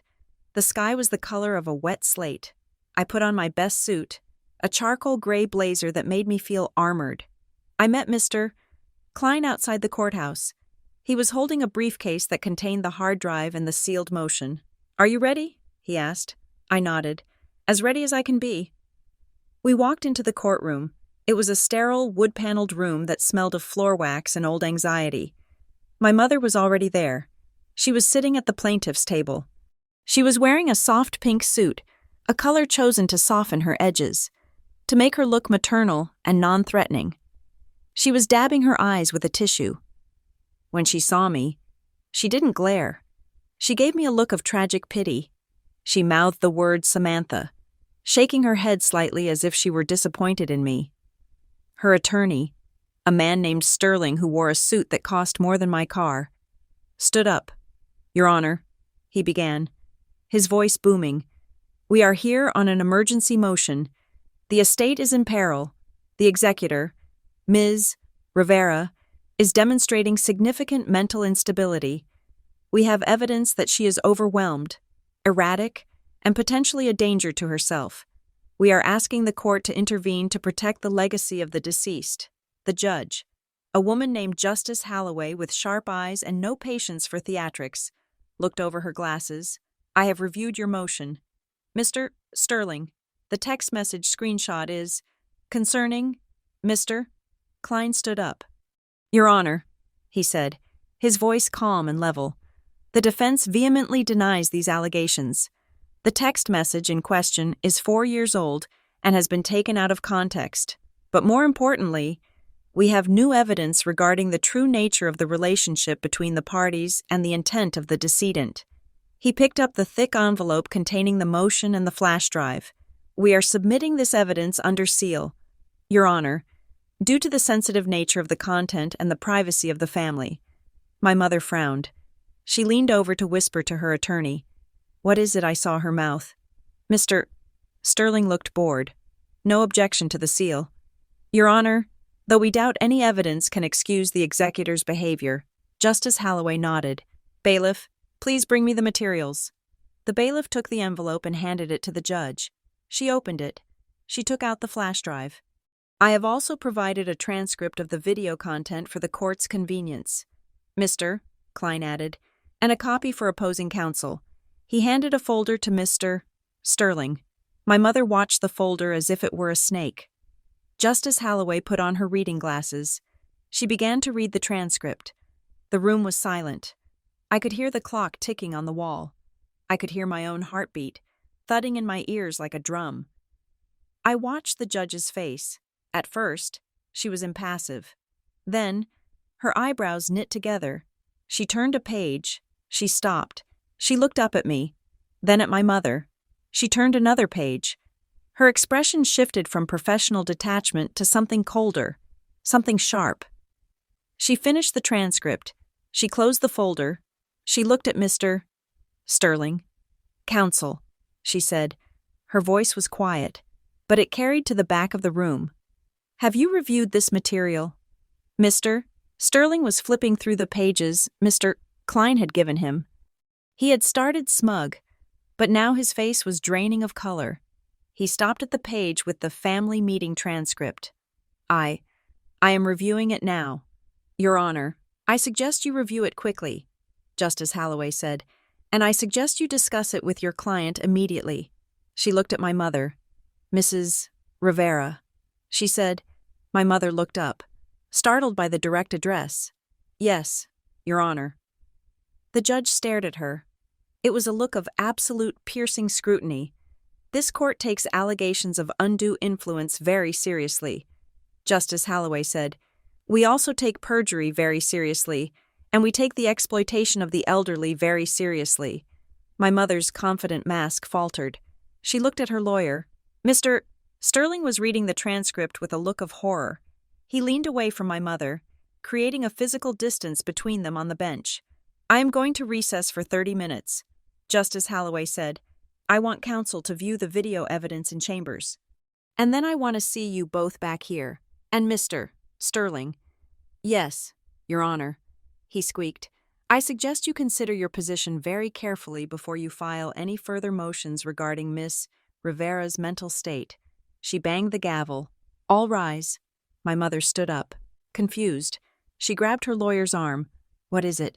she hissed, loud enough for me to hear. "What did they give her?" Mr. Sterling pulled his arm away. He looked at the folder, then at me, then at the judges retreating back. "They gave her everything." "Elena," he whispered. My mother turned to look at me. Her eyes were wide, searching. She looked for the weakness she always relied on. She looked for the fear. But I wasn't afraid. I was sitting straight, my hands folded on the table, watching her. I didn't smile. I didn't gloat. I just held her gaze. For the first time in my life. I wasn't the daughter trying to please her. I wasn't the victim trying to escape her. I was the lookout. And she was the cat who had finally been caught. The recess lasted exactly 30 minutes, but in the stale air of the courthouse hallway, it felt like a decade. I sat on a wooden bench, watching the second hand of the wall clock jerk forward. Mr. Klein stood near the window, checking his phone. His posture relaxed in a way that terrified me. He looked like a man who had already won. I did not feel like a winner. I felt like a grenade that had been unpinned and left on a table. My mother sat on the opposite bench, 20 feet away. She was not looking at me. She was whispering furiously to Mr. Sterling.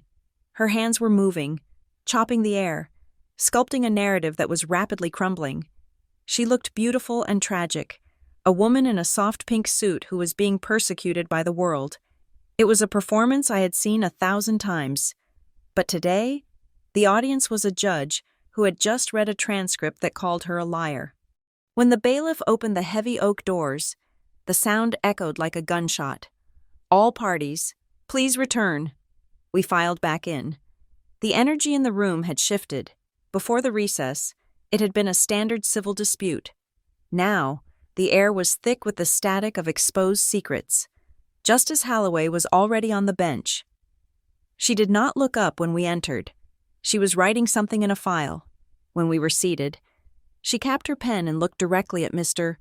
Sterling. "Counsel," she said.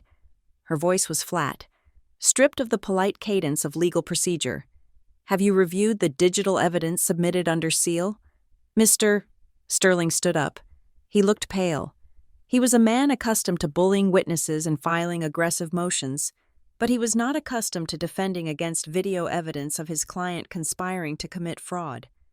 "I have, Your Honor," he said. "And have you discussed the contents with your client?" The judge asked. "I have, Mr. Sterling said. His voice was tight.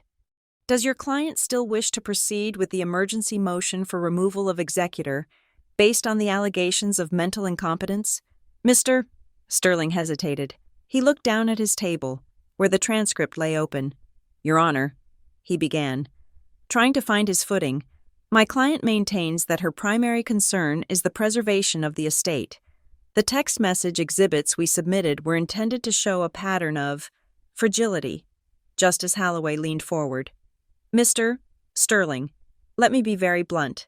I have just read a transcript in which the decedent, Lydia Rivera, explicitly states her fear of your client. I have read a transcript in which your client is recorded discussing how to manufacture a diagnosis of instability for the executor. The judge paused, letting the words hang in the air. If you proceed with this motion, claiming Ms. Rivera is mentally unfit based on evidence you now know was part of a premeditated strategy to discredit her, I will consider it a frivolous filing, and I will consider sanctions against you personally for suborning perjury. Do you understand me? Mr. Sterling swallowed. The color drained from his face completely. We withdraw the motion. Your Honor, he said quickly. With prejudice, the judge asked. With prejudice, Mr. Sterling confirmed. My mother let out a small, sharp gasp. She reached for his sleeve, but he pulled away, shuffling papers, refusing to make eye contact with her. Justice Holloway turned her gaze to my mother. Mrs. Rivera, she said. My mother stood up. She smoothed her skirt. She tilted her chin up, adopting the pose of the noble sufferer. Yes, Your Honor, she said, her voice tremulous. Perfect. You are playing a dangerous game, the judge said. This court is a place for truth, not for theater. The evidence I have reviewed today is disturbing.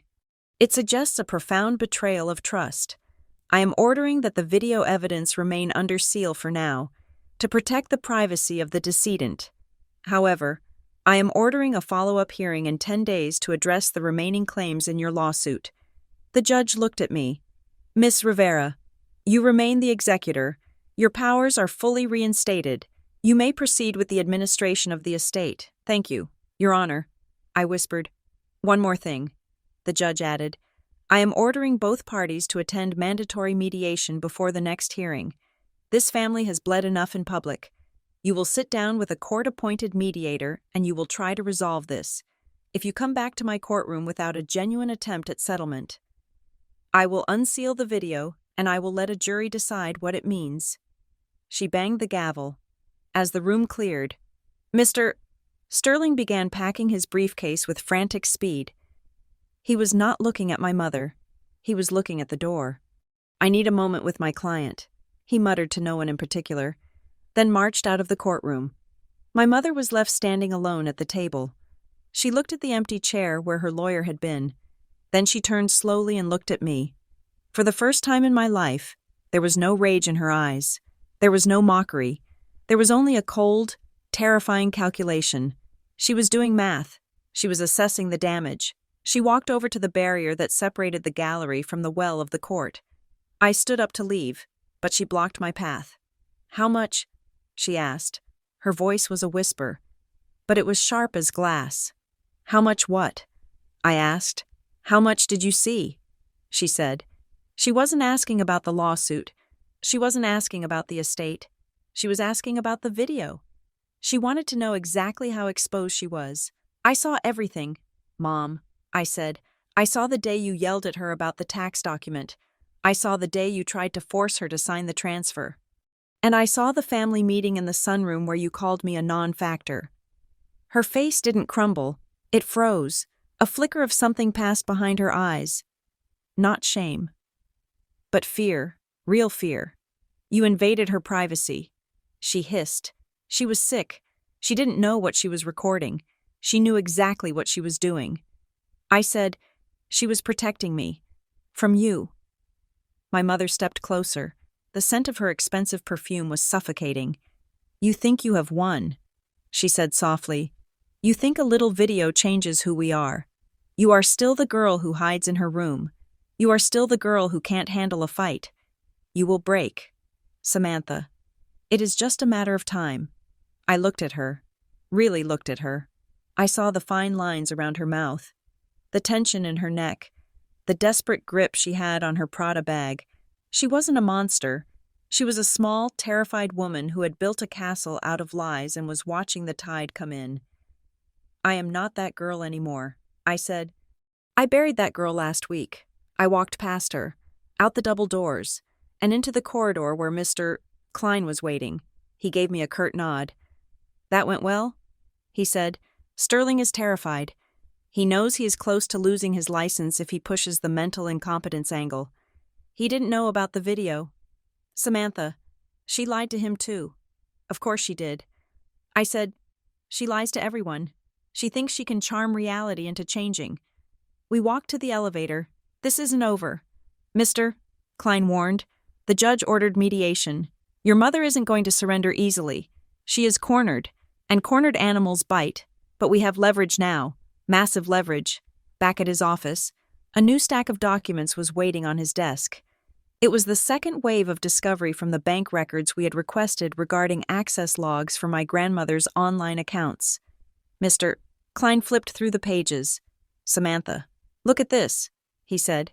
He pointed to a log dated 3 months ago. November 12th, login attempt, IP address, residential, failed. November 12th, login attempt, password reset requested, failed. November 13th, phone call to customer service. Caller could not verify security question. I looked at the notes from the bank representative. Caller claimed to be account holder. Voice did not match profile. Caller became aggressive when asked for mother's maiden name. Account flagged for suspicious activity. She tried to hack her accounts. I said, Mr. Klein nodded. She tried to get into the online banking while your grandmother was still alive. She probably wanted to transfer cash before the estate froze. When the digital route failed, she tried the phone, and when that failed, she tried to retitle the building. I finished. It was a pattern of escalation. She had tried every door, every window, every crack in the foundation, and my grandmother had spent her final months parrying these attacks, silently, without ever telling me. I felt a fresh wave of grief. My grandmother had died fighting a war she shouldn't have had to fight. The mediation was scheduled for the following Tuesday. The days in between were a strange limbo. I went to the house every day. I continued the inventory. I packed up my grandmother's clothes to donate, smelling the lavender on her sweaters one last time before sealing the bags. On Monday evening, I was leaving the house when a car pulled into the driveway. It was my mother. I froze on the porch, my hand on the railing. I had expected her to bring a lawyer, or a police officer, or a moving van, but she was alone. She got out of the car. She was wearing jeans and a simple sweater. Her hair was pulled back in a ponytail. She looked younger, softer. She walked up the path, stopping at the bottom of the steps. She didn't come up to the porch. She respected the boundary I had drawn. Sam, she said. I didn't answer. I just waited. Can we talk? She asked. Just for a minute. No lawyers, no judges, just us. I crossed my arms. We are supposed to talk tomorrow. Mom, in mediation. I know, she said. She looked down at the crushed hydrangeas, the ones the movers had driven over. She kicked at a loose stone. I don't want to do mediation. Sam, I hate those rooms. They smell like bleach and bad coffee. Then drop the lawsuit. I said. She looked up at me. Her eyes were wet. I can't just drop it, she said. I have debts. Sam, real debts. I made some bad investments. I trusted the wrong people. If I don't get a distribution from the estate, I lose my house. I lose everything. This was the first time she had told the truth in weeks, or at least, a version of the truth. I am sorry you are in debt. Mom, I said, truly. But that doesn't give you the right to steal Grandma's money, or to lie about me in court. I know, she said. Her voice broke. I know I went too far. I was desperate. You know how I get when I'm scared. I panic. She took a step up. Just one. Sam, look, I am willing to compromise. I am willing to stop all of this. The lawyers, the court, the nastiness. We can reset. We can be a family again. I watched her. I watched the way she tilted her head, the way she let a single tear track down her cheek. It was masterful. What is the compromise? I asked. She took a deep breath. You keep the house. You keep the investments. You keep the execution fees. Just sign over the commercial property to me. That is all I need. It is a clean break. You get the home you love, and I get the liquidity I need to survive, and we can stop fighting." She reached out a hand. "I miss you." "Sammy," she whispered, "I miss my girl." I looked at her hand. It was the same hand that had braided my hair. It was the same hand that had signed the affidavit claiming I was mentally unstable. For a second, I wanted to take it. I wanted to believe her. I wanted the war to be over so badly that I could taste it. The commercial property was worth $2 million. It was a lot of money, but the house was worth more. It was a fair financial split, but it wasn't about the money, it was about the intent. My grandmother had specifically, intentionally, kept that property away from her. She had known that if my mother got her hands on a $2 million asset, she would leverage it, mortgage it, and lose it within 5 years. If I gave it to her, I would be betraying my grandmother, and I would be teaching my mother that if she hurt me enough, I would pay her to stop. I looked at her hand, then I looked at her eyes. "I can love you, Mom," I said. Her face brightened. She thought she had won. "I can love you," I repeated, "and I can still say no." Her face fell. The softness vanished, replaced by a flash of the old, hard iron. "What?" she snapped. "I am not giving you the building." I said, "Grandma left it to me. She left you a trust. I will honor the trust. I will make sure you get your monthly payments, but I will not give you the capital. You are selfish." She spat. "You are a greedy, selfish little—" I turned around and unlocked the door. "See you in mediation, Mom." I walked inside and locked the door behind me. I leaned against the wood, my heart pounding. It didn't feel good to say no. It felt terrible, but it felt true. The mediation center was in a glass building downtown. The conference room was neutral beige, with a round table and a view of the parking garage. The mediator was a retired judge named Mr. Henderson. He was a patient man with a voice like gravel. We sat on opposite sides of the table. Mr. Klein was with me. Mr. Sterling was with my mother. Mr. Henderson opened the file. "We are here to resolve the matter of the estate of Lydia Rivera," he said. "I have reviewed the filings. I have reviewed the judge's order. Let's start with the plaintiff. Mrs. Rivera, what is your goal today?" My mother cleared her throat. She was back in her armor, a navy suit this time. "My goal is fairness," she said. My mother was influenced in her final years. She was surrounded by people who poisoned her against me. Mr. Henderson looked at his notes. Who were these people? My mother waved a hand vaguely. Caregivers, neighbors, and others. I was pressured by people who told me I had to fight for my rights. I didn't want to sue my daughter. I was told it was the only way to uncover the truth. She was pivoting. She was rewriting the story again. Now, she wasn't the aggressor. She was the victim of bad advice. She was setting up a scapegoat. "Mr. Klein leaned forward. "Mrs. Rivera," he said, "who exactly pressured you to file a sworn affidavit claiming your daughter was mentally incompetent? Who pressured you to break into a safe deposit box?" My mother's eyes narrowed. "I was advised that the executor was unstable. I was acting on legal counsel." Mr. Sterling jumped in. "We are not here to litigate the past," he said quickly. "We are here to talk about settlement." "Fine," I said. I spoke for the first time. I placed a folder on the table. "This is my offer," I said. My mother looked at the folder. She didn't touch it. "I will not resign as executor." I said, "I will not sign over the commercial property. However, I am willing to modify the distribution schedule of the trust." Mr. Sterling picked up the folder and opened it. "Instead of monthly payments over 10 years, I continued, I am willing to authorize a larger initial distribution to clear your immediate debts. $100,000 now, the rest paid out quarterly over 5 years. It keeps the total amount the same, but it gives you access to cash now." Mr. Klein nodded. "This is generous.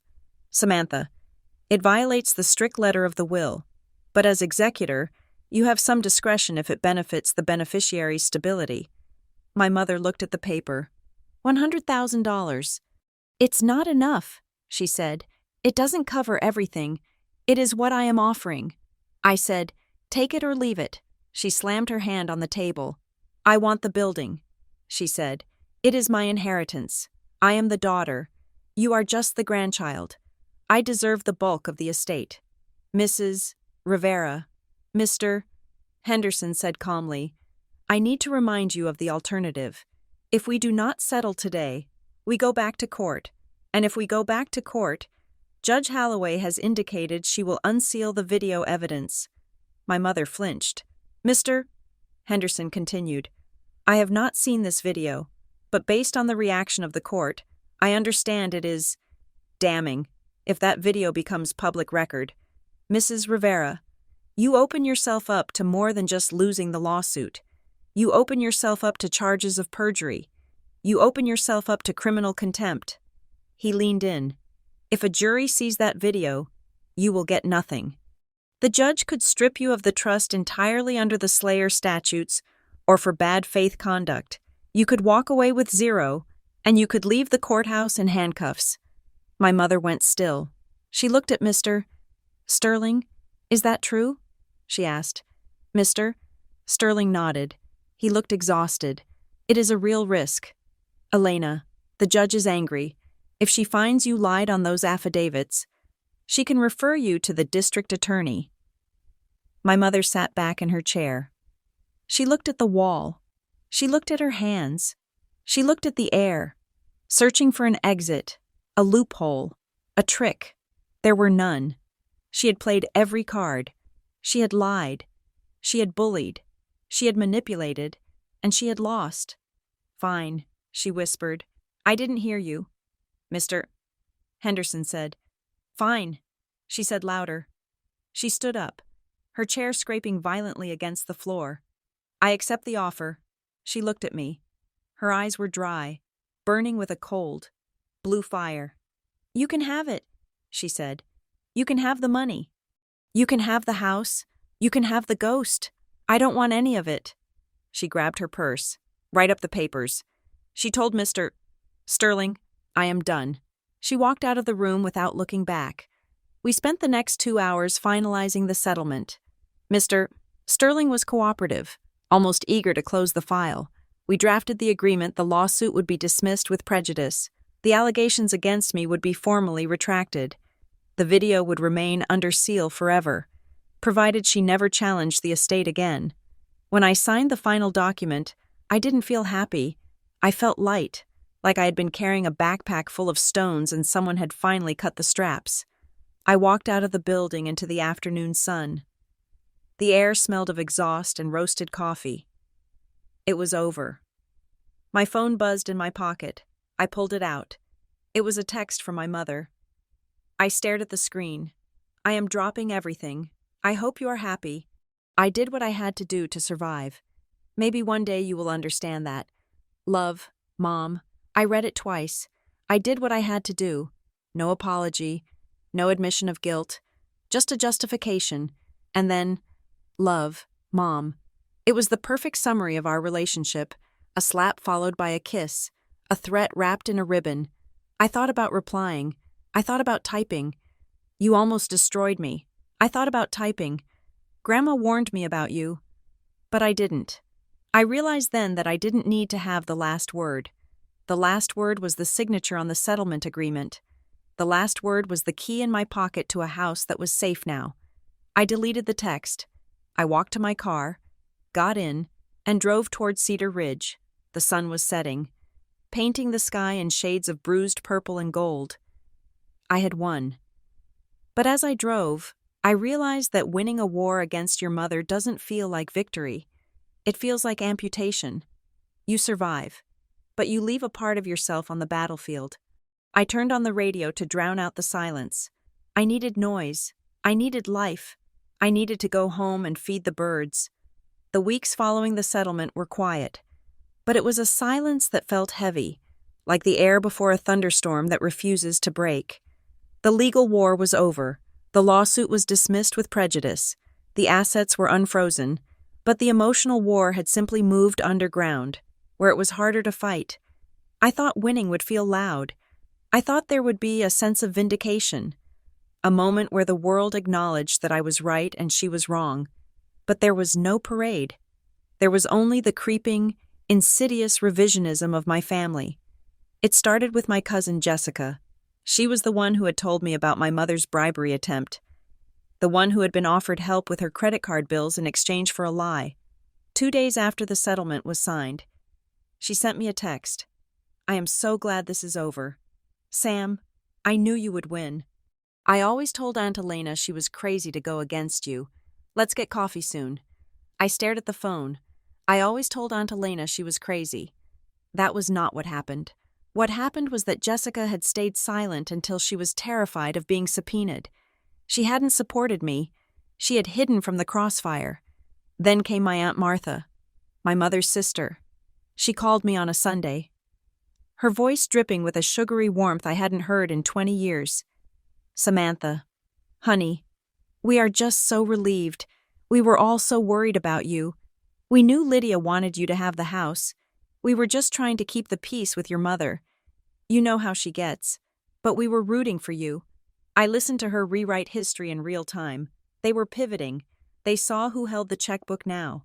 They saw who controlled the $6.8 million estate. And suddenly, I wasn't the unstable, reclusive niece anymore. I was the matriarch in waiting. I didn't yell at them. I didn't call them out. I just said, "Thank you, Aunt Martha," and hung up. It was a specific kind of loneliness. The loneliness of the victor. I realized that my grandmother had lived in this isolation for years. She had been the bank, the safety net, the authority, and because of that, she had never been allowed to just be a person. Now, I was the bank, and I could feel the invisible walls going up around me. I threw myself into the final duties of the executor. It was a long, tedious list of bureaucratic tasks that felt like a penance. I paid the final taxes. I settled the debts with the utility companies. I canceled the subscriptions to magazines my grandmother would never read again. One afternoon, I sat in Mr. Blythe's office to finalize the scholarship fund. This was the one part of the will my mother had ignored, probably because it didn't involve cash going to her. My grandmother had set aside $200,000 to create the Lydia Rivera Grant for Botany and Environmental Science. She wanted it to go to girls from Cedar Ridge who wanted to study the earth. "Mr. Blythe said, sliding the paperwork across the desk. She wrote a note here. For the ones who noticed the small things, I signed the papers, my hand shaking slightly. It was a beautiful legacy. It was pure. It was the only money in the entire estate that wasn't stained with my mother's greed. Then came the house. Preparing the house for sale was the hardest thing I have ever done. I had to dismantle my childhood. I had to decide what to keep and what to let go. I hired a staging company, but I insisted on packing the personal items myself. I spent a week in the dust and the silence. I packed her porcelain birds. I packed the quilt she made when I graduated high school. I packed the blue cardigan she was wearing in the video. Every object was a trapdoor into a memory. The smell of lemon oil and old paper made me want to curl up on the floor and sleep for a year. But I kept moving. I was the executor. I had to be competent. On the final day of packing, I went to Mr.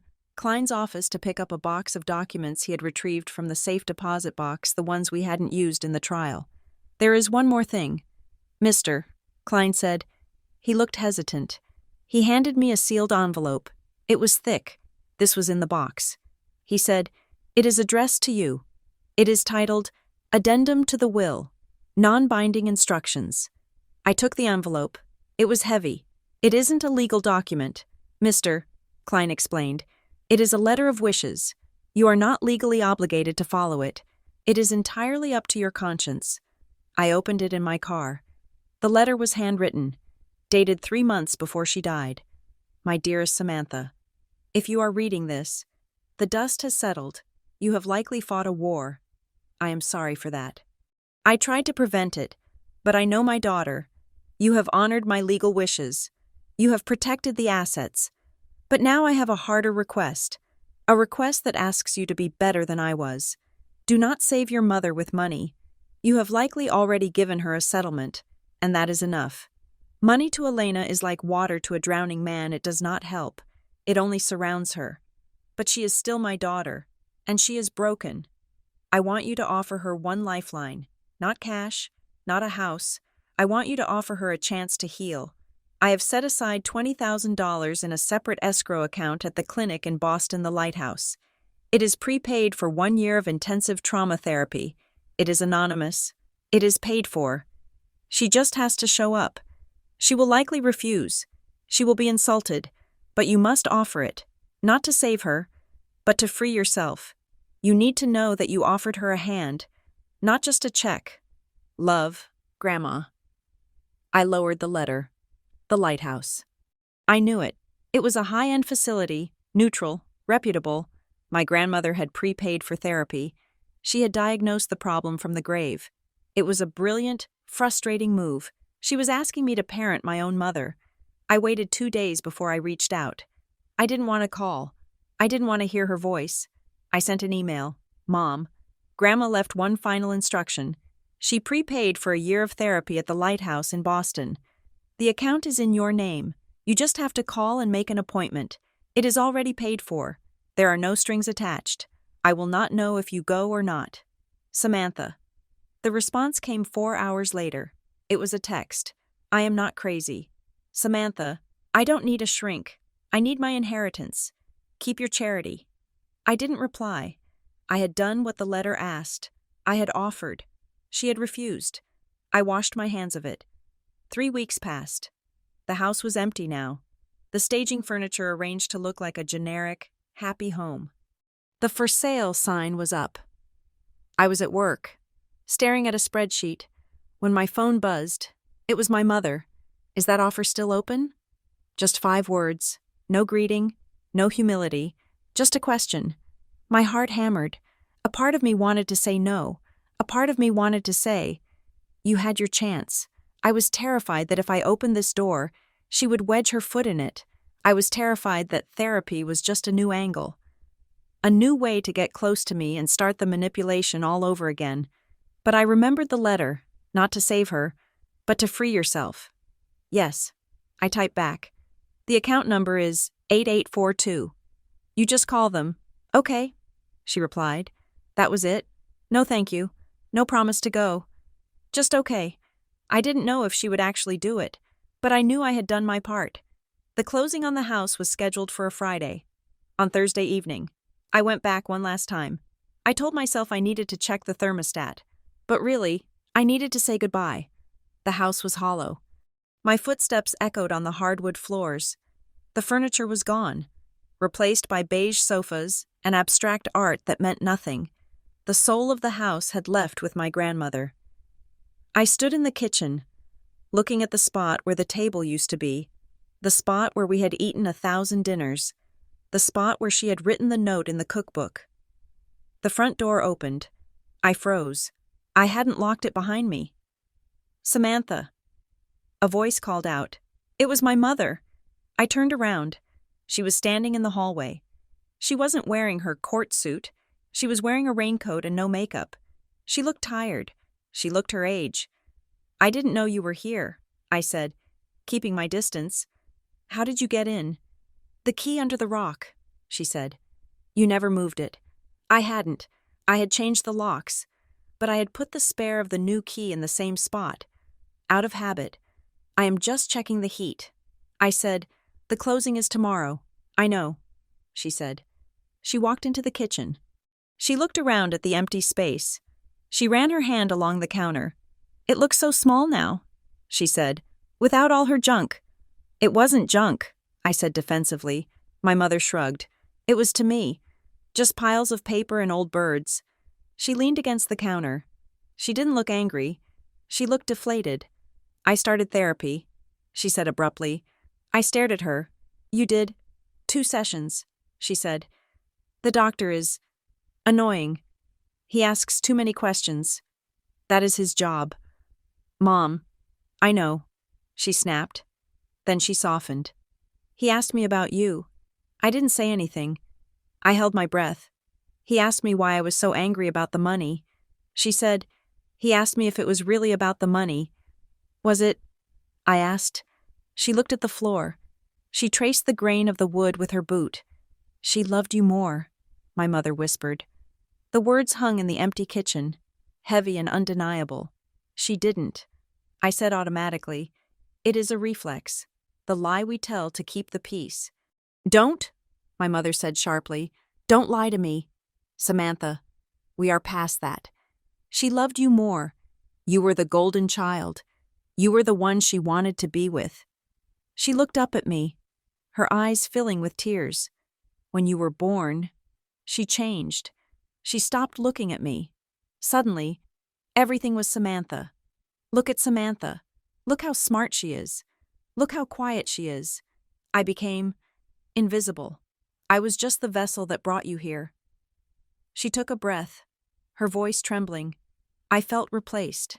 Sam, in my own mother's heart. And then she died. And she left you everything. She proved it. She proved that I was the mistake and you were the success. It was the most honest thing she had ever said. It was a raw, festering wound that had been bleeding for 33 years. I felt a pang of sympathy. It must have been terrible to feel that way, to feel like a placeholder in your own family. But then, she ruined it, and you let her, my mother said, her voice hardening. You let her replace me. You enjoyed it. You sat in this kitchen and drank tea with her and judged me. You stole my mother, Samantha. You just walked in and took her because it was easy for you. You didn't have the history. You didn't have the baggage. You were the shiny new toy. The sympathy vanished, replaced by a cold clarity. She was doing it again. She was twisting the narrative. She was blaming the child for the parent's failure. I didn't steal her. Mom, I said quietly, I just showed up. You manipulated her. She spat. You made her think I was a monster so you could be the angel. I reached into my pocket. I pulled out my phone. I have something to show you. I said. My mother froze. What is it? It is the video. I said. Her face went pale. No, I don't want to see it. You need to see it. I said. Not the whole thing, just 10 seconds. I tapped the screen. I had saved a short clip. The clip where my grandmother explained the confusion lie. The clip where she talked about the tax document. I held the phone up. My grandmother's face filled the small screen. Her voice was tinny but clear in the empty room. I enabled her. Samantha, I admit that. I gave her money to keep the peace. I let her take things because I was afraid that if I said no, she would never come back. I let the clip play to the end. And that was her greatest trick. She learned that if she said something with enough confidence, I would retreat. I lowered the phone. My mother was staring at the blank screen. Her mouth was slightly open. She looked like she had been slapped. She wasn't manipulated. Mom, I said softly, she was afraid of you. She loved you. But she was afraid of you. She didn't choose me because I was better. She chose me because I was safe. My mother shook her head. No, that is not true. She didn't say that. You edited that. I stepped closer. Do you remember it the way it happened? I asked. Or do you remember it the way you need it to? My mother looked at me. Her eyes searched my face, looking for the girl who used to apologize for existing. She didn't find her. She let out a sound that was half sob, half laugh. It was a jagged, broken noise. You are cruel, she whispered. You are so cruel. Maybe, I said. Or maybe I am just telling you the truth for the first time. She stared at me for a long moment. Then she wiped her face with the back of her hand. The gesture was childlike and violent. I can't do this, she said. I can't be here. She turned around and walked out of the kitchen. I heard her boots on the hallway floor. I heard the front door open and close. I stood in the silence. I didn't chase her. I didn't call out. I realized, with a sudden, calm certainty, that I might never see her again. She might go to therapy, or she might not. She might get better, or she might stay lost in her version of the story. But that was her journey. It wasn't mine. I walked through the house one last time. I checked the windows. I turned off the lights. I locked the door and put the key in the lockbox for the realtor. The next morning, I sat in the conference room at Hawthorne and Blythe. Mr. Blythe had a stack of documents 3 inches thick. "This is it. Samantha," he said, "the final accounting, the deed transfer, the release of liability. Once you sign these, the estate of Lydia Rivera is closed." I picked up the pen. It was a heavy, expensive fountain pen. I signed my name, Samantha Rivera, executor. I signed it again, and again, 20 times. With each signature, I felt a layer of weight lift off my shoulders. But it wasn't the weight of grief. It was the weight of obligation. I had done it. I had protected her wishes. I had fought the war. I had saved the legacy. Mr. Blythe shook my hand. "Your grandmother would be proud," he said. I nodded. "I hope so." I walked out of the office and into the parking lot. The sun was blinding. I sat in my car, a sensible sedan that I had bought with my own money years ago. I put my hands on the steering wheel.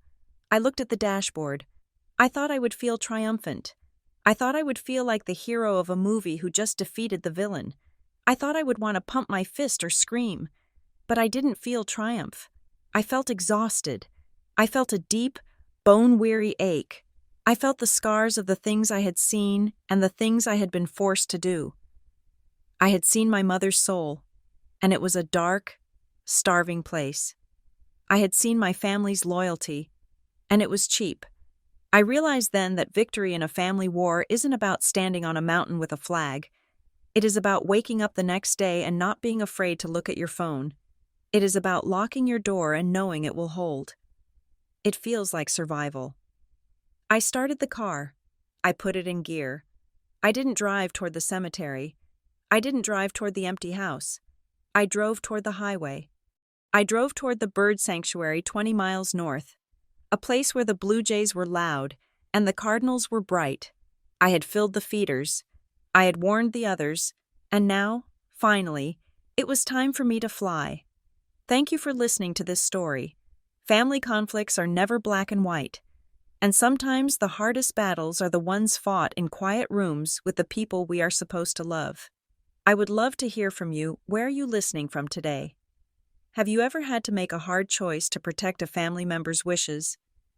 Please let me know your thoughts in the comments below. And if you enjoyed this story, make sure to subscribe to Revenge Stories for more realistic, emotional dramas. Until next time.